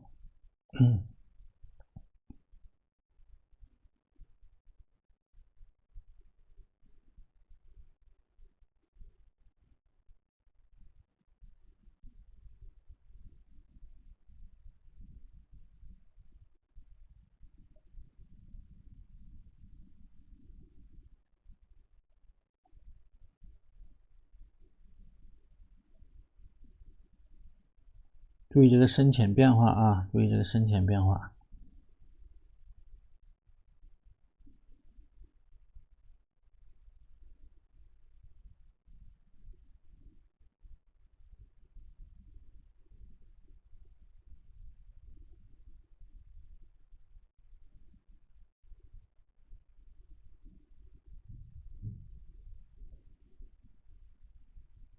哎，这外边就随意一点了啊，随意一些。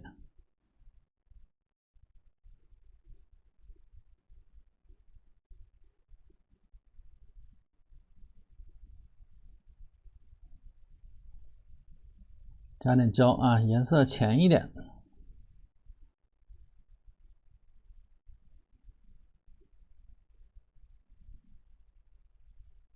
有的地方偏一点赭石，笔尖沾一点赭石啊，就一次给它画成了，稍微写意一些啊，写意一点的这种手法了。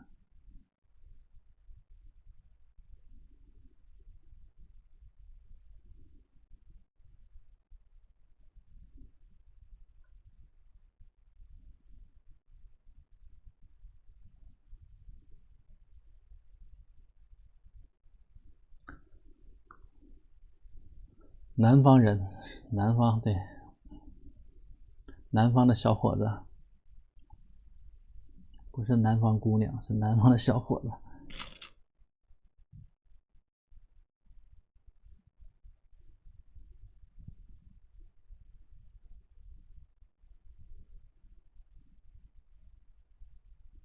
今天群里我发现有位同学跟我是老乡啊，真正的老乡，一个地方产的。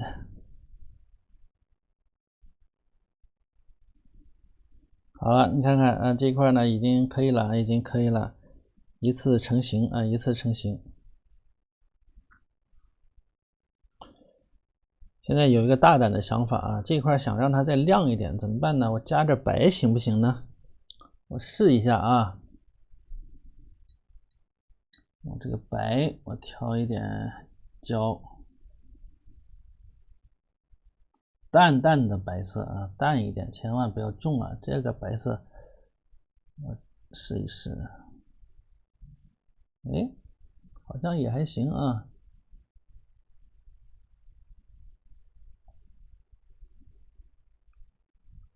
好像是不是亮了一点了？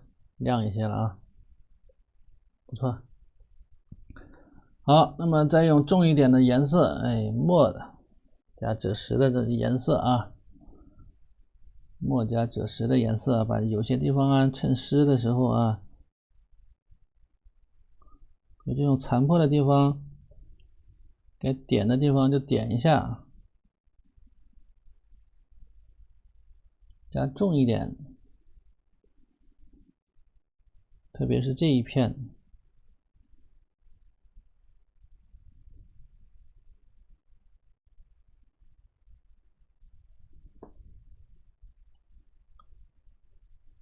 还有这些里边啊，稍微的加一加，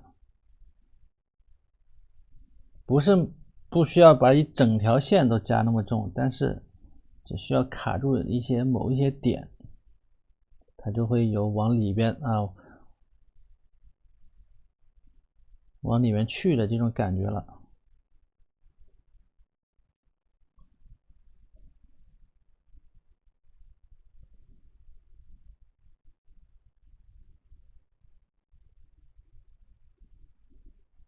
好，荷杆不要阴了啊。好，呦，你看看这个荷花给我焦冲过来了，看到没有？还好颜色浅呢，多危险！还好颜色浅啊，所以靠近荷花的地方一定要小心，画的时候一定要小心。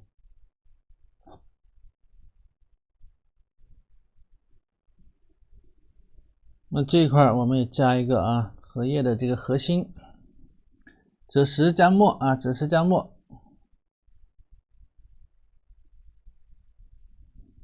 赭石加墨，整快一点啊，这个时间有点长了。赭石加墨，干一些，干一些，一定要干一点。我们先把这个下面的这个荷叶啊，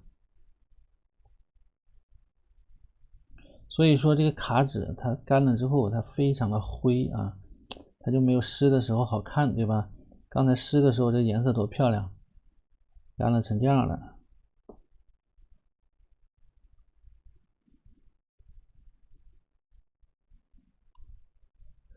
就跟一个孩子长大变丑了一样，小时候长得特别好看，长大变丑了。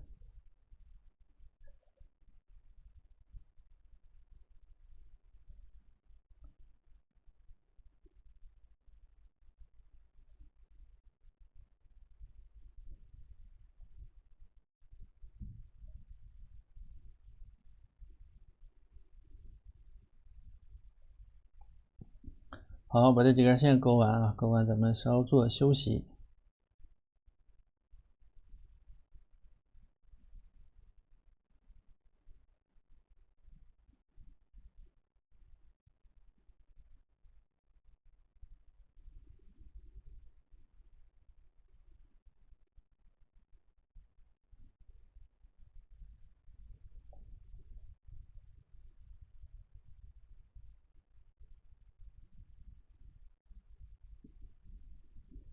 好，稍作休息，好吧？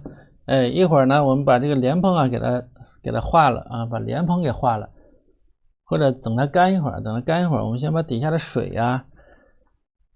给它染一染啊，染一染，老师就上吹风机了啊，得上吹风机了，不然这个速度等它干有点太慢了啊。缩小瞅一眼，哎，缩小看一看，目前这个颜色干了之后也还行吧，完全干了也还凑合，对吧？完全干了这个也亮起来了啊。一开始半干的时候灰不拉几的，完全干了之后，也亮起来了，是不是？稍微有一点灰啊，还是有点灰颜色，因为纸太厚了啊。那纸一厚啊，它层层吸色，所以就灰了。喝口水。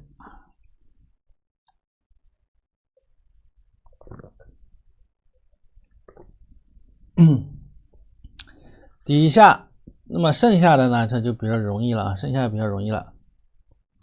把这个核杆啊，一会儿先给化了啊，把核杆给化了。哎，所以说啊，这个技法，对吧？教墨法老早就教给大家了，在技法提升课里边啊，我就已经把这个技法就教给大家了，其实对不对？只是大家是否没有重视起来，对不对啊？有些东西，所以需要老师啊，老师的意义是什么呢？对不对啊？在学习阶段啊，肯定是需要老师的。老师的意义呢，就是一个灯塔的作用，对吧？带着大家前行啊，给指明方向。没上道是不是？有的同学上道，他肯定也没在意啊，没有留意这些。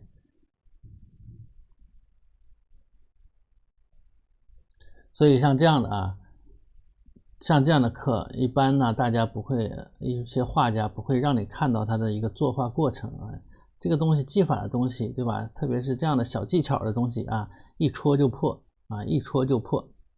所以一般画家不轻易让你看到他的创作过程。你看老师冒多大风险啊？是不是啊？冒多大风险？就像魔术给他揭秘了一样。所以大家啊，没买课的同学啊，赶紧买课，支持老师啊！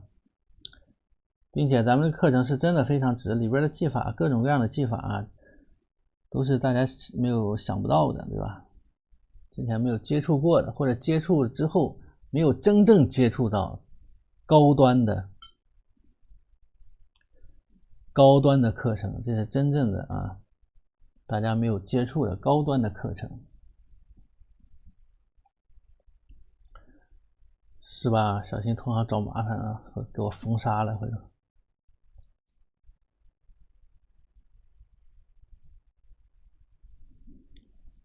好，稍微一会儿把这个核杆画完之后呢，我就拿吹风机给它吹一下啊，然后我们就把这个水面给它画出来。大家知道这个水上那个长脚的那个小虫子叫什么吗？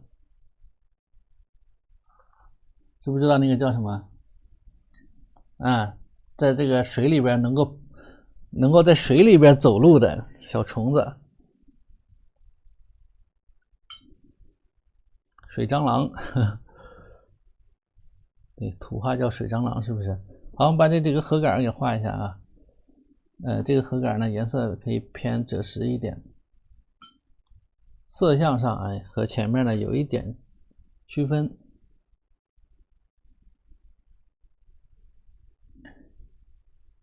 对呀，这只能是像老师这个粉丝也不多，对不对啊？只能是拼实力了啊。18般武艺，72变，通通都得亮出来才行。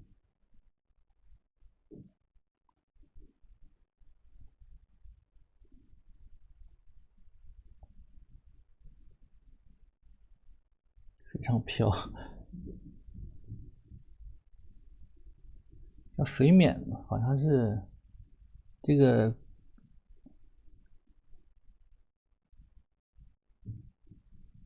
这个学名是叫水冕吧，好像是叫这么个名字啊。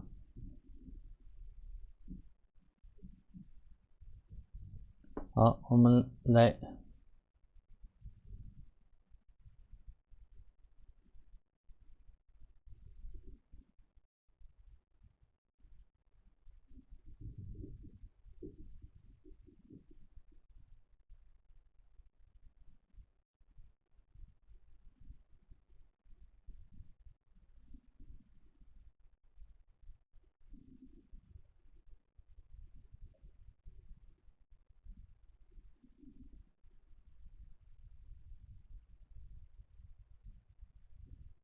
好，把这几根啊都画出来了，底下还有一个偏蓝色的。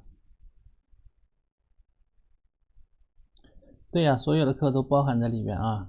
那游廊，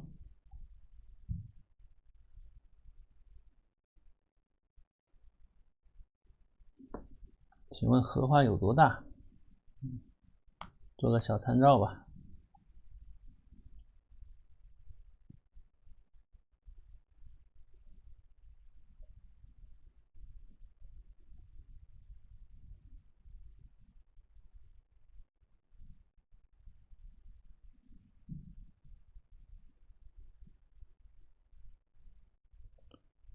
好，我先把声音关一下啊，我上吹风机了，吹风机要登场了。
好了，可以了。对，学习资料是在群里边啊，学习资料是在咱们这个学浪 APP 里边啊，学浪 APP 里边。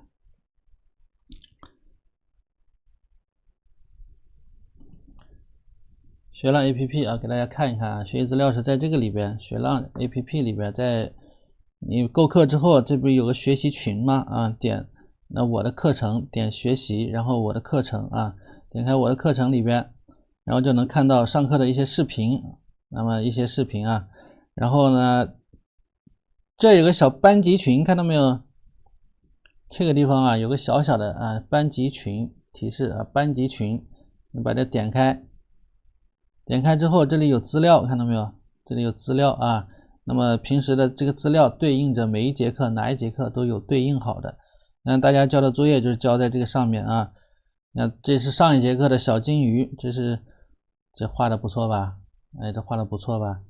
随便打开的一位同学的小金鱼，对吧？紫藤金鱼啊，墨谷，这是墨谷，蜀轩的墨谷啊。你看看。再打开一位，哎呦，这位画的不错啊，这个花画的好一些，是不是？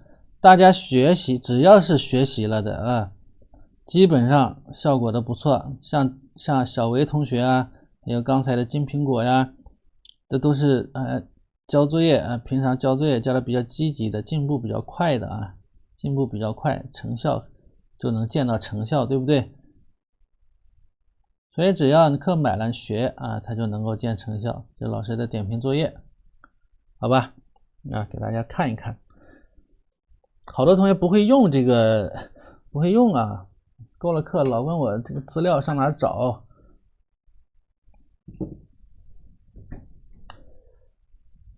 对呀，你不能不能负责一辈子呀，这个点评作业。你原谅我啊。你比如说我后期如果开第2期了，那么第2期还有第2期的同学，对吧？赶紧下载，先下载好吧？你先下载，你买了先看呢，交不交作业再说，你有空先打开看一看吧。下面我们用这个蓝色，我们把水面染一染啊，把水面染一下，染完了之后还得再吹一下啊。那么水面这个其实可以不用加胶了啊。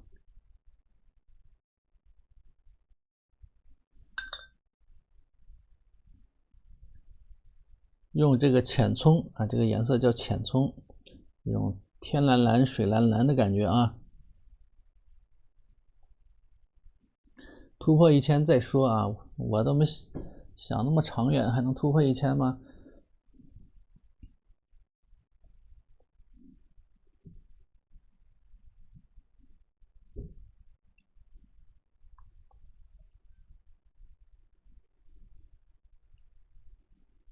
这个蓝色里边或者加一点点淡淡的这个黑色啊，淡淡的黑色，太蓝了是吧？太蓝了啊！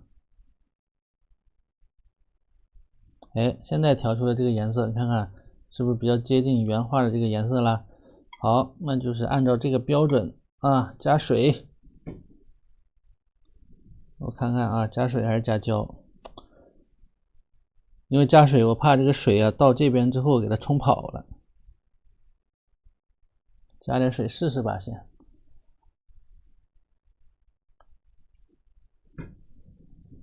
先用水吧。到边缘的地方啊，封点胶。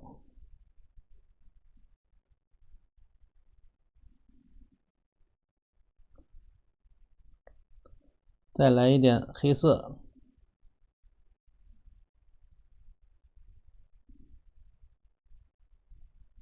好，可以了，就是它了。注意啊，刷的时候啊，横着刷，不要方向不要乱啊。这边重一些啊，往这边，然后浅到上面去，是不是？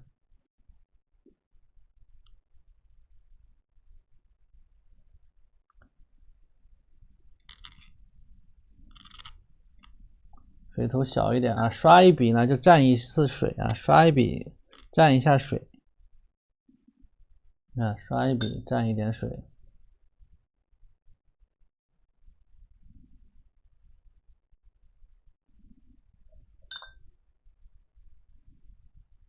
吹干了应该不会阴啊，不会跑胶，不会冲胶。边缘反正就小心一点吧，到了边缘处小心一些。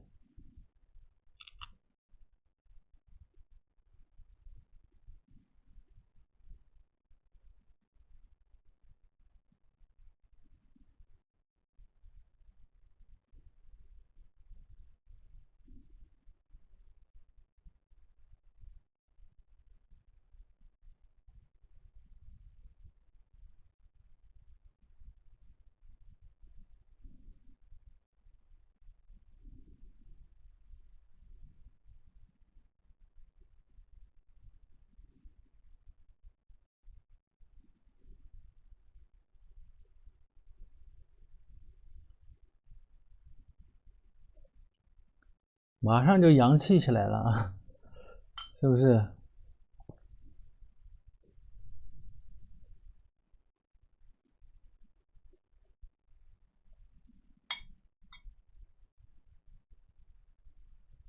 比如说这边啊，浅的地方怎么办呢？笔头用水呀，用水带过，那么这一块它就比较亮，看到没有？和我之前教给大家染色的方法是一样的吧？对不对啊？得亏是这个纸厚啊，染的平啊，染的平。如果是换成这个宣纸，容易整破。但是皮纸的话也可以啊，皮纸染出来也漂亮。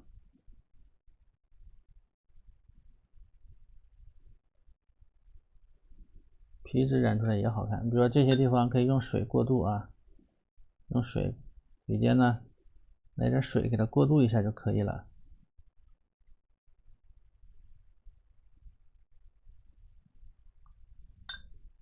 远处的地方浅一些啊，这边淡淡的、浅浅的，稍微刷2下就可以了。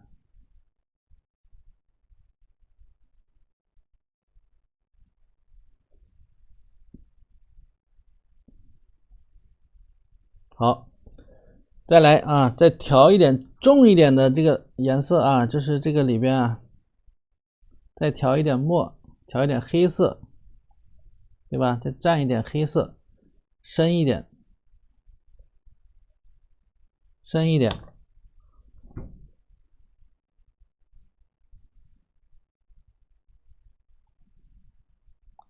还是横着啊，横着。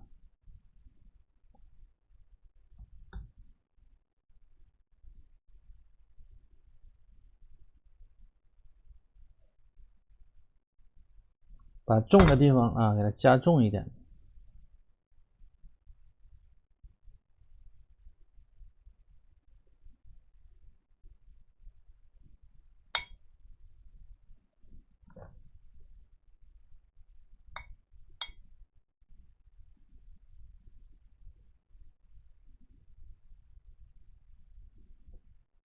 好，哎，等它干啊，干了之后，把这些小草、水草，把这个叫什么？水敏、水冕是吧？这水冕给它画一下啊，水蟑螂、水苍蝇。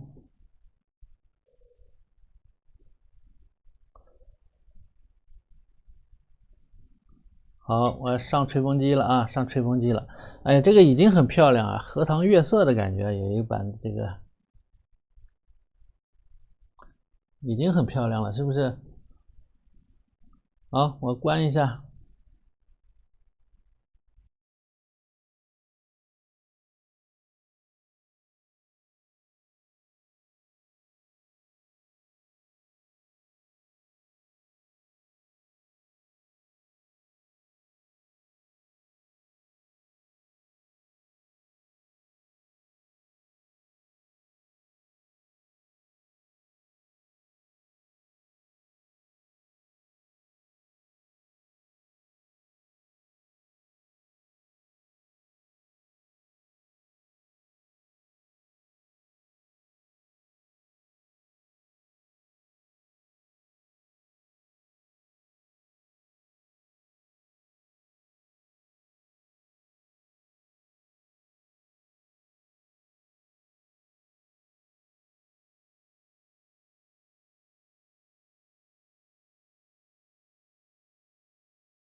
好，先吹成这样啊，完全吹干感觉不大可能啊，纸太厚了，层次太厚了，可能稍微等等吧，稍微等等啊。我们可以先把莲蓬这一块处理一下，然后呢再来画这个草。莲蓬呢就是一个绿色了，一个绿色，不叫浮游，不叫浮游，浮游是另外一种东西啊。刚才看一个同学说是浮游，不是浮游啊，浮游是另外一个东西，另外一个虫子。课程作业呢，现在目前是1对1点评啊，你越买的越早，那是越实惠。为啥呀？到后期真的是像之前同学说的啊，达到了1000人呢，啊，800-900之后忙不过来了，那就再说啊。目前我都是1对1点评的，但凡是交上去的啊，我都会点评啊，只是或早或晚的事了。有的会晚一些，因为现在3个群我是轮着点。昨天刚把3群的点完啊，今天开始呢，开始点1群和2群了啊。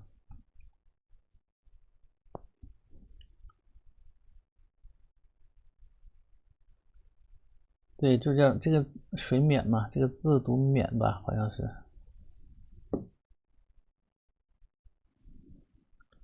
莲蓬我们用一个蓝绿色啊，蓝绿绿的这么个颜色啊，加焦。那我天天点评都点评到大半夜啊，加啥不重要。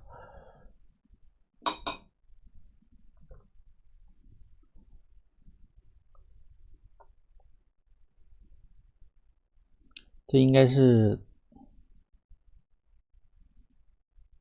大家看过啊，但我相信大家也看过，其他老师画这个赵少昂的这个作品是吧？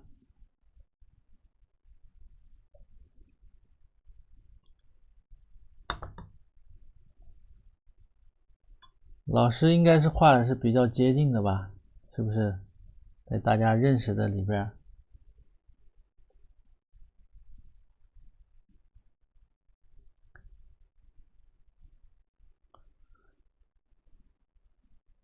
因为老师有技法，对不对？老师知道怎么画。加了胶啊，这个要加胶。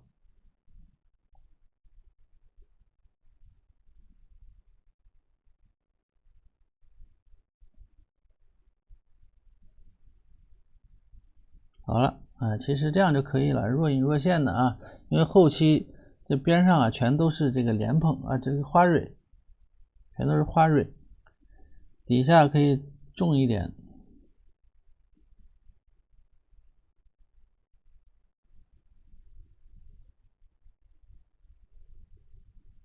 因为颜色太重啊，到时候这个花蕊不一定能盖得住。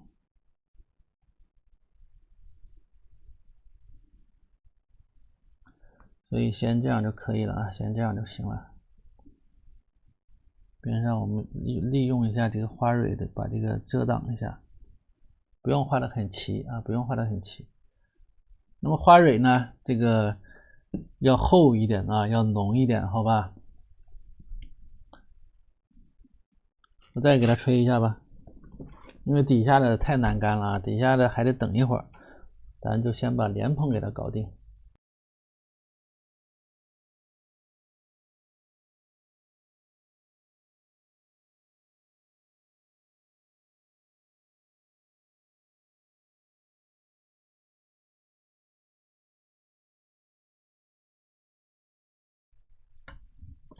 好，把这个莲蓬啊给它搞定啊。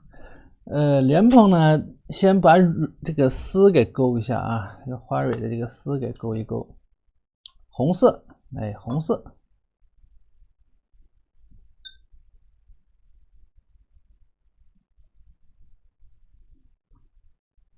可以深一点，也可以浅一点的。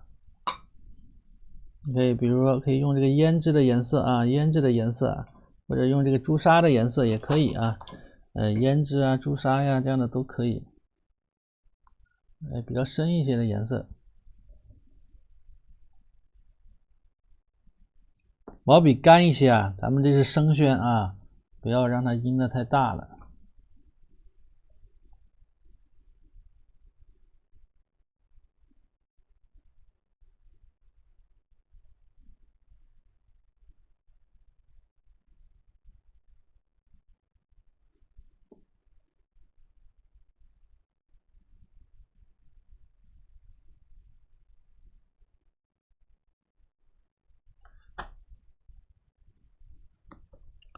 那么勾的时候可以随意一点啊，因为后期这个以花蕊为主，花蕊一点呢，它就好看了啊。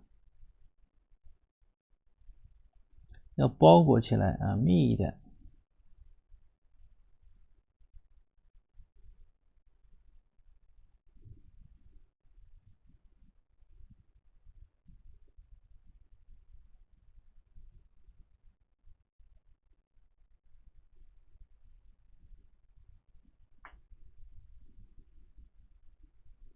好，藤黄用鹅黄啊，鹅黄也行。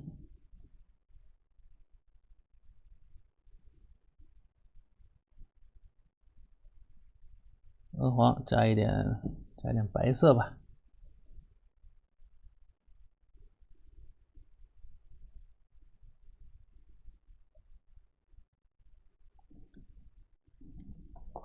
感觉还得要藤黄啊，鹅黄加点白色，或者加一点，这个鹅黄啊，加一点藤黄，加一点白。跟你说，画荷花是我最拿手的，还有这种墨骨的，你比如说我不画了好多团扇的荷花吗？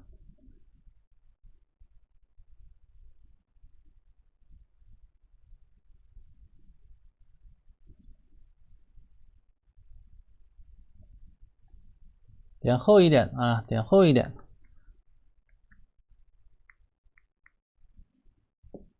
点之前莲蓬忘点了啊，莲蓬呢用比较深一点的颜色啊，加墨加这个绿色，黑色加这个绿色啊，莲蓬点一下，横向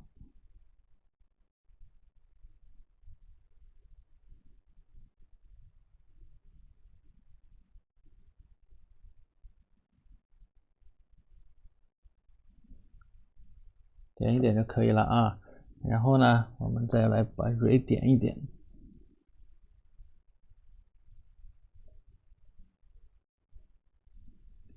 点花蕊的时候，讲究一点，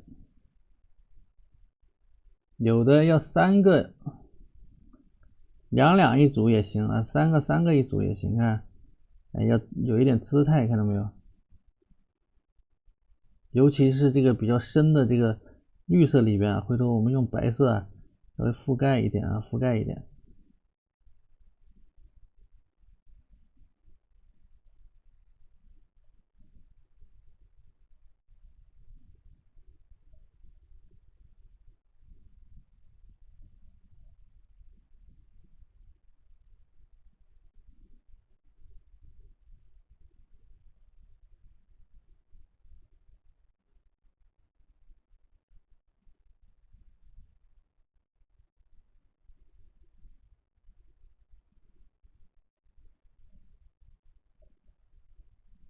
你看宋画的里边的那个出水芙蓉图啊，它的那个蕊是怎么点的？就是这样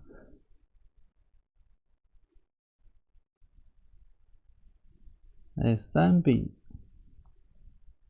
这样啊一点，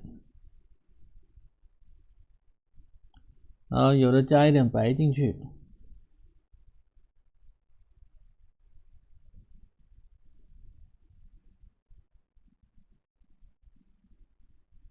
这一块啊不加点白进去啊，它看不见啊，看不见。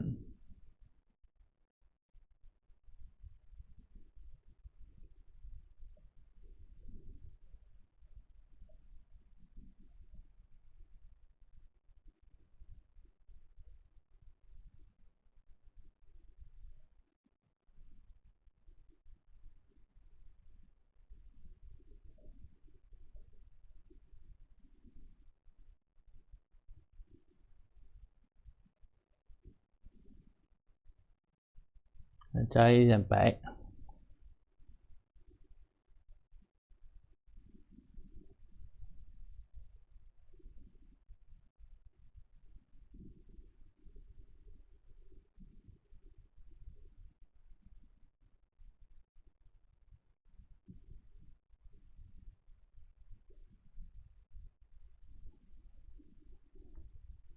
好，哎，可以了。下面呢，把这个小草啊、水草画一画啊。水草呢，用个长锋的小毛笔啊，长锋的小毛笔。我好像没有特别合适的长锋小毛笔啊。这时毛笔要干啊，毛笔要干，不要有水分啊，不要有水分，特别干，要很干很干的这种感觉啊。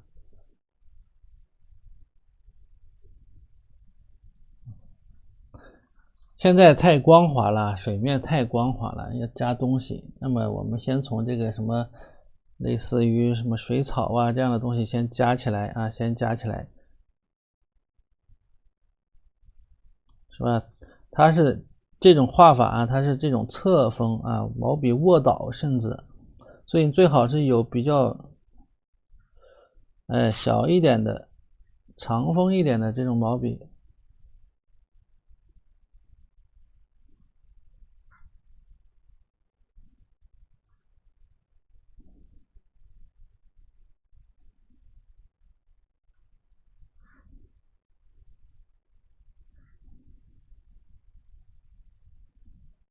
看，有时候搓一下，是吧？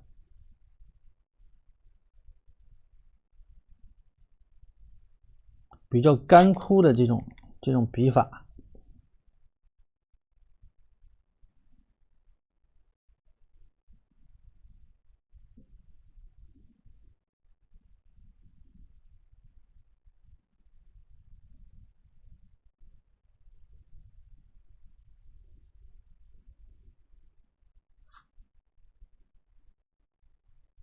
芦苇叶子啊，转的时候要方折啊，要方折一点。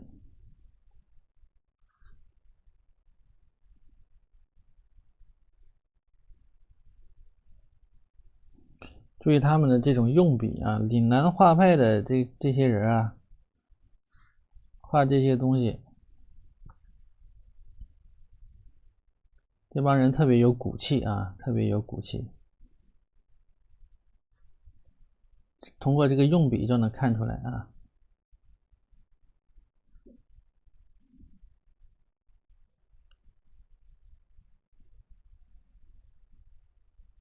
所以他们是什么革命派啊？革命派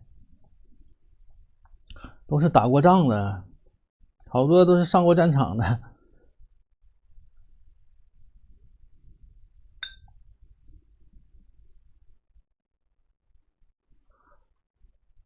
像芦苇叶啊，一些转折一定是怎么样？圆中见方啊，圆中见方，看到没有？你可以两笔折的时候一定是比较方的，让它折下来啊，比较方的折下来。你只需要掌握它的一些基本的规律就可以了。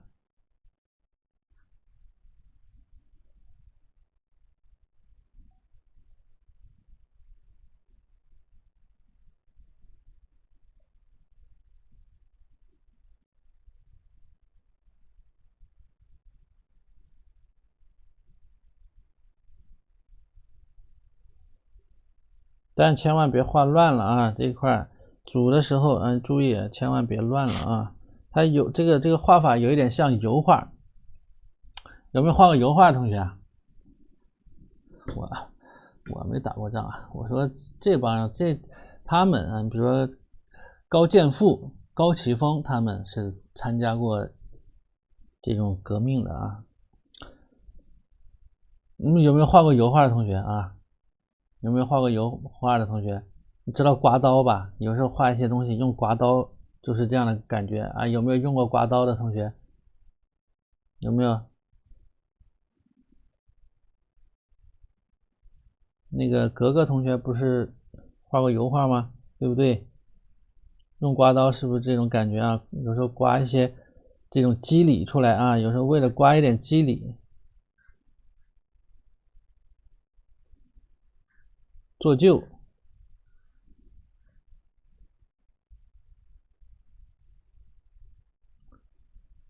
见过吧？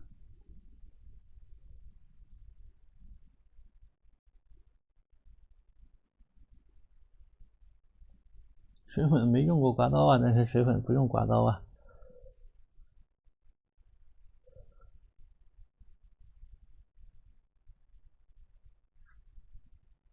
来看看，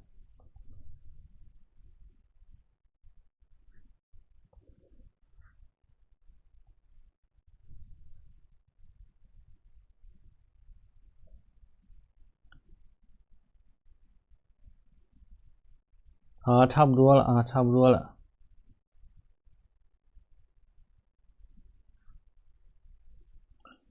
就画这些东西，就和画兰花差不多，要注意的点是一样的啊，不要打结就行了。有的画着画着那一块形成一个大疙瘩，那就麻烦了，对吧？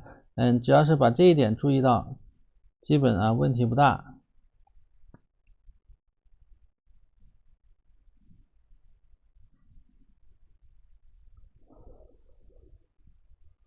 好了啊，差不多。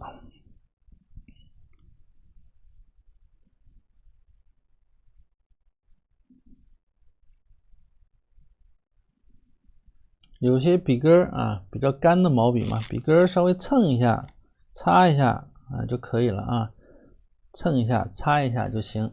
然后把这个浮萍给点上啊，浮萍呢就是一个赭石色啊，赭石色。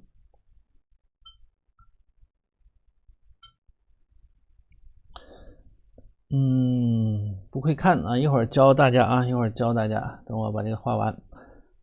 来，赭石，其实打底的话啊，就赭石就行了，因为我底下有个蓝色啊，已经是有蓝色了。赭石也不要太纯啊，就调一点什么绿啊，有一点点偏绿的。笔尖的地方啊，一开始和用白是一样的，笔肚子整体的颜色比较浅一些啊，然后笔尖蘸一点纯一点的赭石啊，蘸纯一点的赭石，是吧？蘸稍微纯一点的，哪最重？这一块最重啊，从这一块开始点。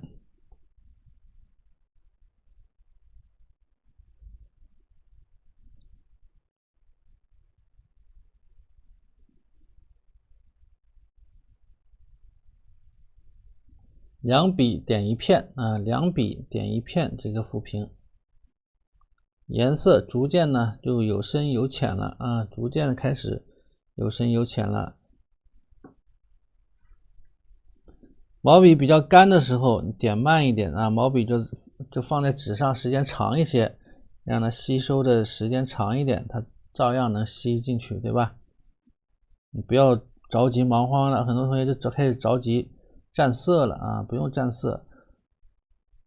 那么颜色它是自然的啊，很浅的这个感觉啊，自然的过渡上去，是吧？到底下了，你可以再重新蘸色啊，重新蘸色。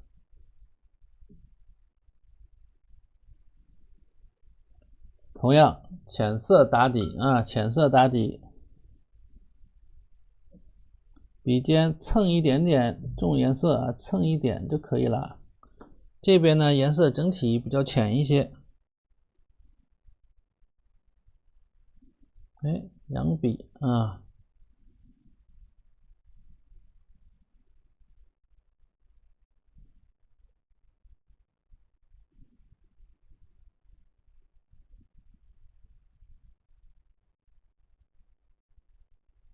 通透一点。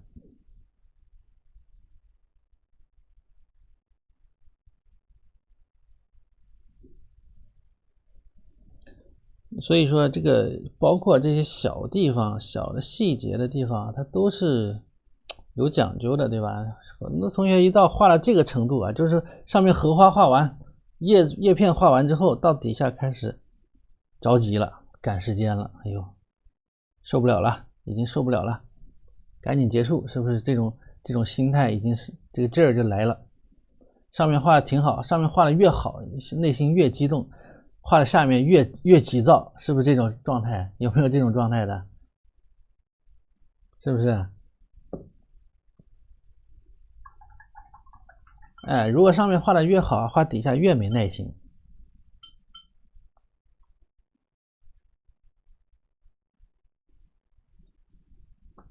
很奇怪，是不是？按理说上面画那么好，底下不应该更沉住气的画吗？但是偏偏不是，往往毁就毁在这个底下了啊。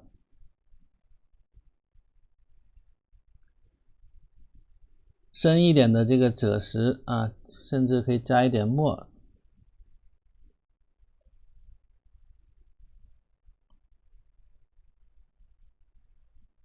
把这个点一下啊，点的时候放松一点。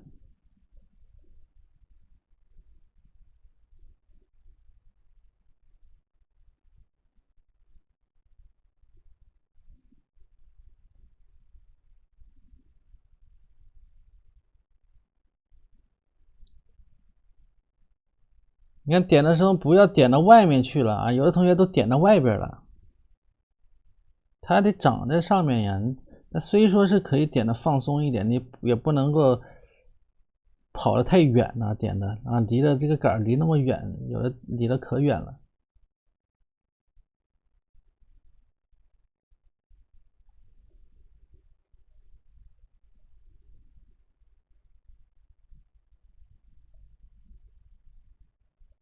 赭石加墨啊，赭石加墨的这么个颜色啊，深一点的颜色。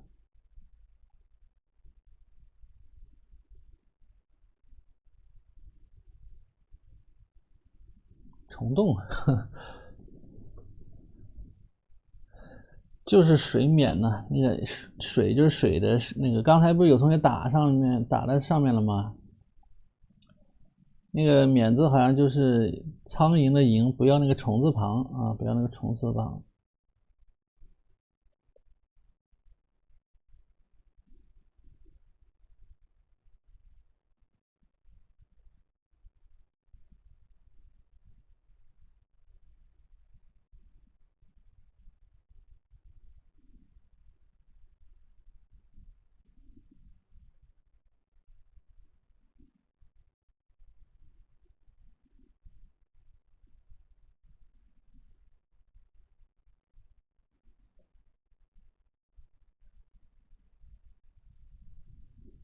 哎，好，慢一点啊，这个放松一点了嘛，这就是休息了。上面画那么累了，到这儿就休息啊，就当休息了，别着急。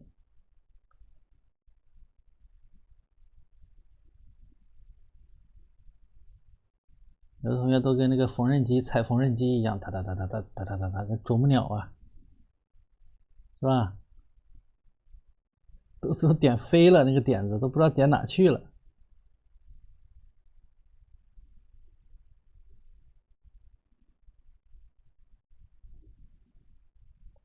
你可以快，但你不要过分的，稍微快一点是可以的。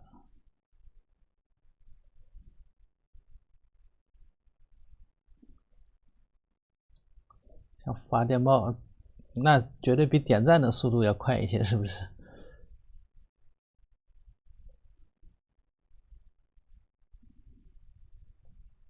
所以大家点赞这么厉害啊，点点练的，是不是？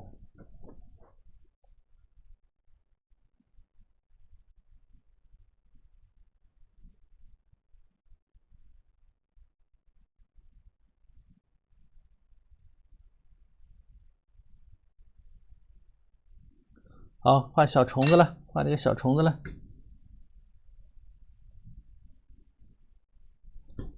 点脸上了啊，小虫子啊，黑色，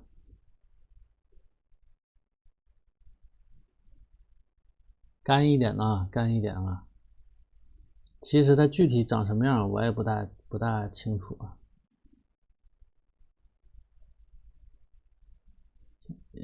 很少去小时候吧，还经常在湖边呐、河边啊、湖边会看到这些东西。现在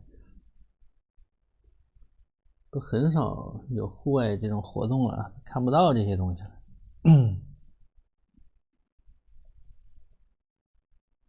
你给我抓几只行？你给我抓几只啊？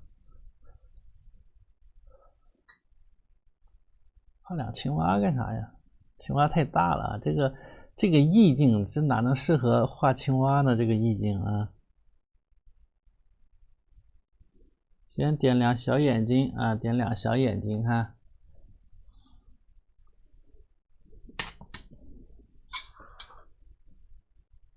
把东西收拾一下，放大一点给大家看看啊。不要画大了啊，这玩意儿不要画大了，顶多这一个呀，这个一个长度不要超过这个小浮萍啊，不要超过这个小浮萍。身体头部啊，头部呢两个小墨点啊，墨疙瘩。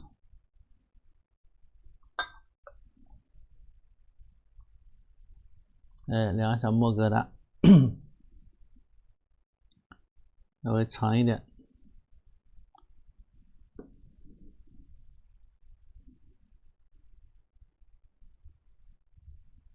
啊，不要画太长了啊。还有一点腹部的感觉，还有点腹部的感觉。它这个腿比较长啊，它这个腿比较长。据说它这个腿上面呢有这个很多的它和这个荷花啊荷叶和这个荷叶差不多，荷叶上面不有好多的那个毛吗？对不对？所以那个露珠啊能够积在上面，它这个腿上面也有好多的这个毛，而且是像抹了油一样，所以呢它能够在水面这么行走，防水啊，这玩意儿防水，厉害啊！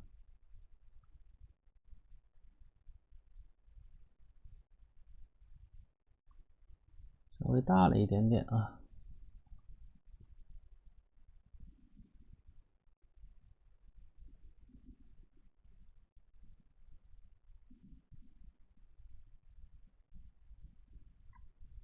对，跑得特别快啊！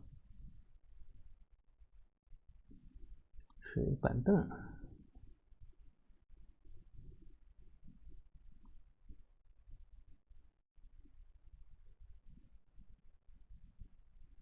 这个稍微小一点点啊，稍微小一点。这好像是哥俩啊，哥俩游一块儿去了。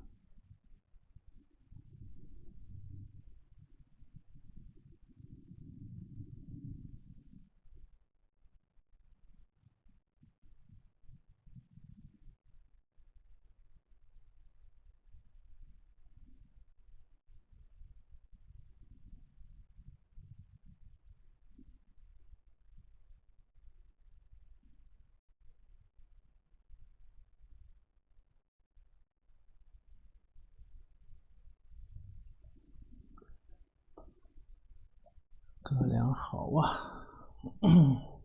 啊，这边没有了，这边没有了，往这边来。远处整一只小一点的。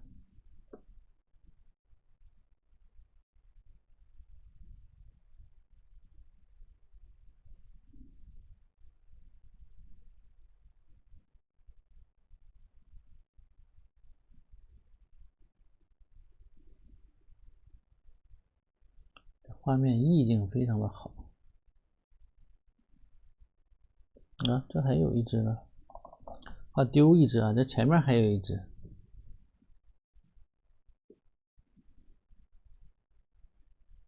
兄弟仨，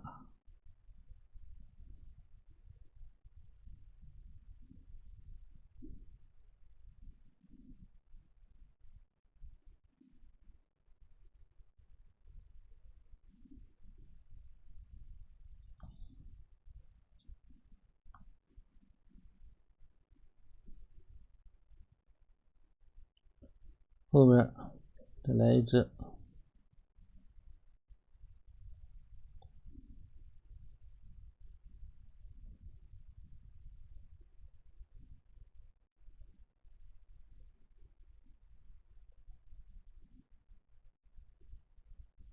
好了，差不多了。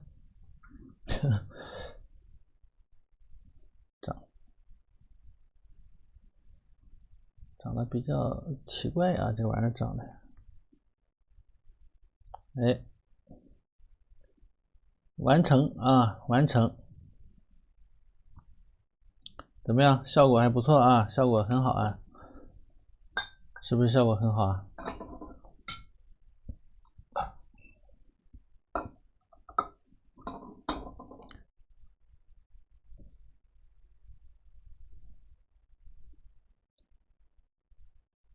好了，拜拜啊，就到此为止吧。1号链接没有删水啊，目前没有删水。拜拜，我难得早下课一回啊，拜拜拜拜，各位晚安。